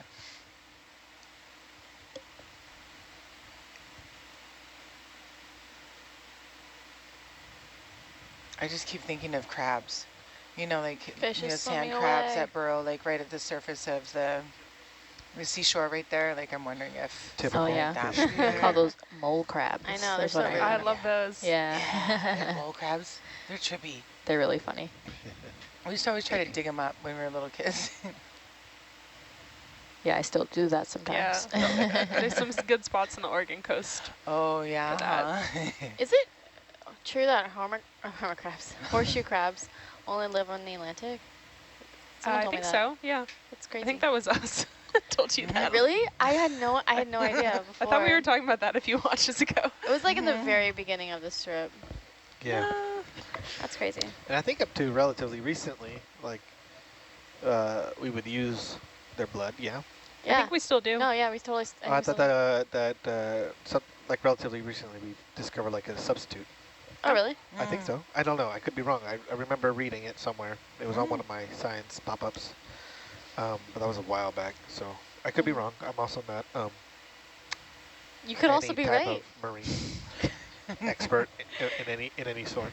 And use the blood for what? I was just going to ask the same thing. It's a medical purpose. Yeah. And I forget what it is. I don't remember exactly. I think it's cancer research. Yes, I think it has to do with identifying cancers. That's what it was. Because it reacts in a certain way with cancer cells. Something like that. Because they like would capture them, take some of their blood, and then they'd re-release them back into the wild, I believe. Yeah.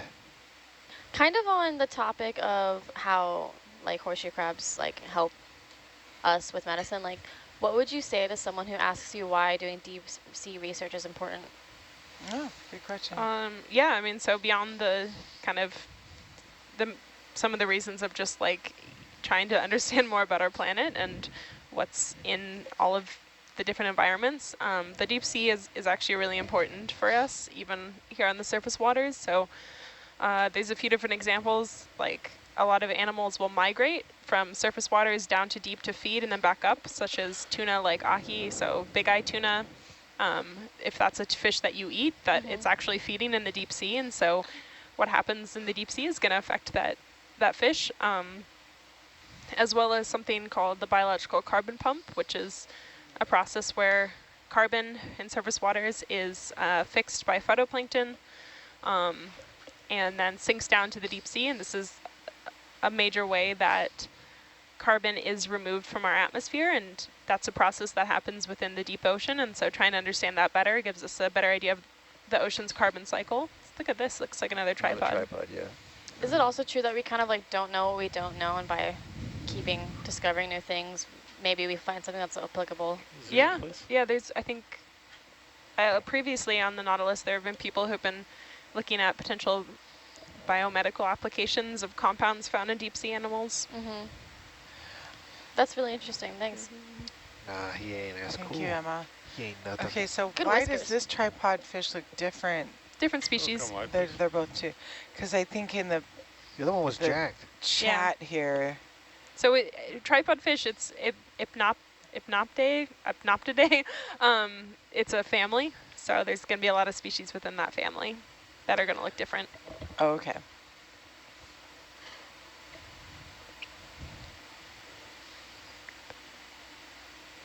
So that looks like another grenadier coming up.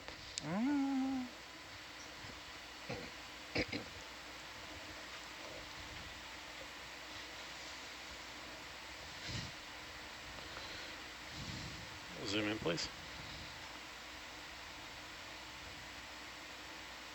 Is that a mushroom coral next to it? Yeah, it is. No, that was a sea pen. Yeah. Oh, a sea pen? Yeah.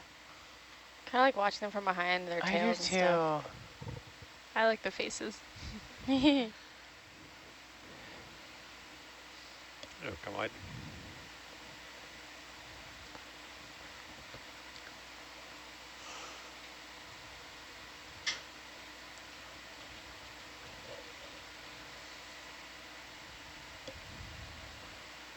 Is that another cucumber right Yeah, there? I think so. Where do you see that? It's gone. Oh, okay. Under the sediment. Under the sediment. Stop it. We're going to start singing again? No. My life is better when It's you called are a wetter reference. under the sea. A reference bit.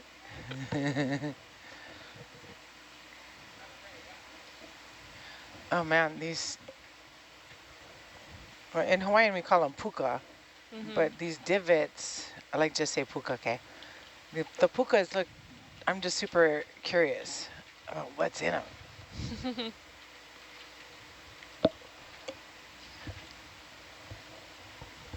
And those circular patterns that you see, that's, I'm just curious about Like the one at the bottom right there. I like that a lot.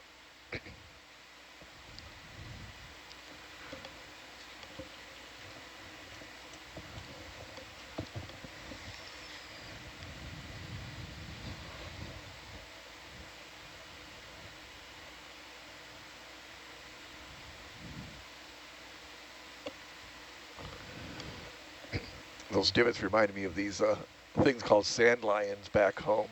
They're little critters that make these little pits, and then ants kind of fall down into them and they eat them. Oh, hey. Or antlion? No, antlion or something. That's what it is. Oh, there's... Antlion. Yeah. It's an insect. They're kind of scary looking. Really? Ooh, yeah. That's very scary. I don't like that. Yeah, I want to look at it.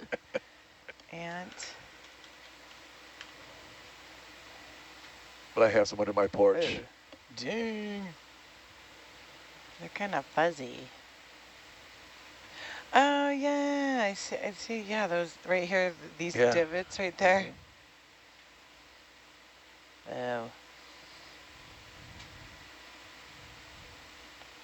It's like that one Star Wars character when they were, that one scene with a big pit. The Sarlacc? Is that what it was? Yeah. Yeah. Which Star Wars? Ooh. Which one? Friend. That looked like a copepod. I'm not sure. Yeah. Was it the first one? What? The Was Sarlacc? the first, no, it's the third, right? Okay. Episode... It's the third one. Episode 7? 6. 8? Oh, I'm sorry. It's the second one. Which one? Are we talking about 6. the new Star Wars series or the Star Wars from the 70s? The original. Thank you. Okay. Hoku, you haven't asked how to say aloha in everyone else's languages. I could. I was waiting for the bright and early morning. I was letting it. Well, okay, my next theme, actually, as we're going to be phasing out of our expedition, will be how do you say mahalo or thank you or you're welcome. Oh, I like that. Yeah. So we'll get. Oh, aloha, Germany. They said thanks for a great job. Because I think this is more of a general question that I'm going to pass to our scientists here. Generally, how big can a fish get at this depth?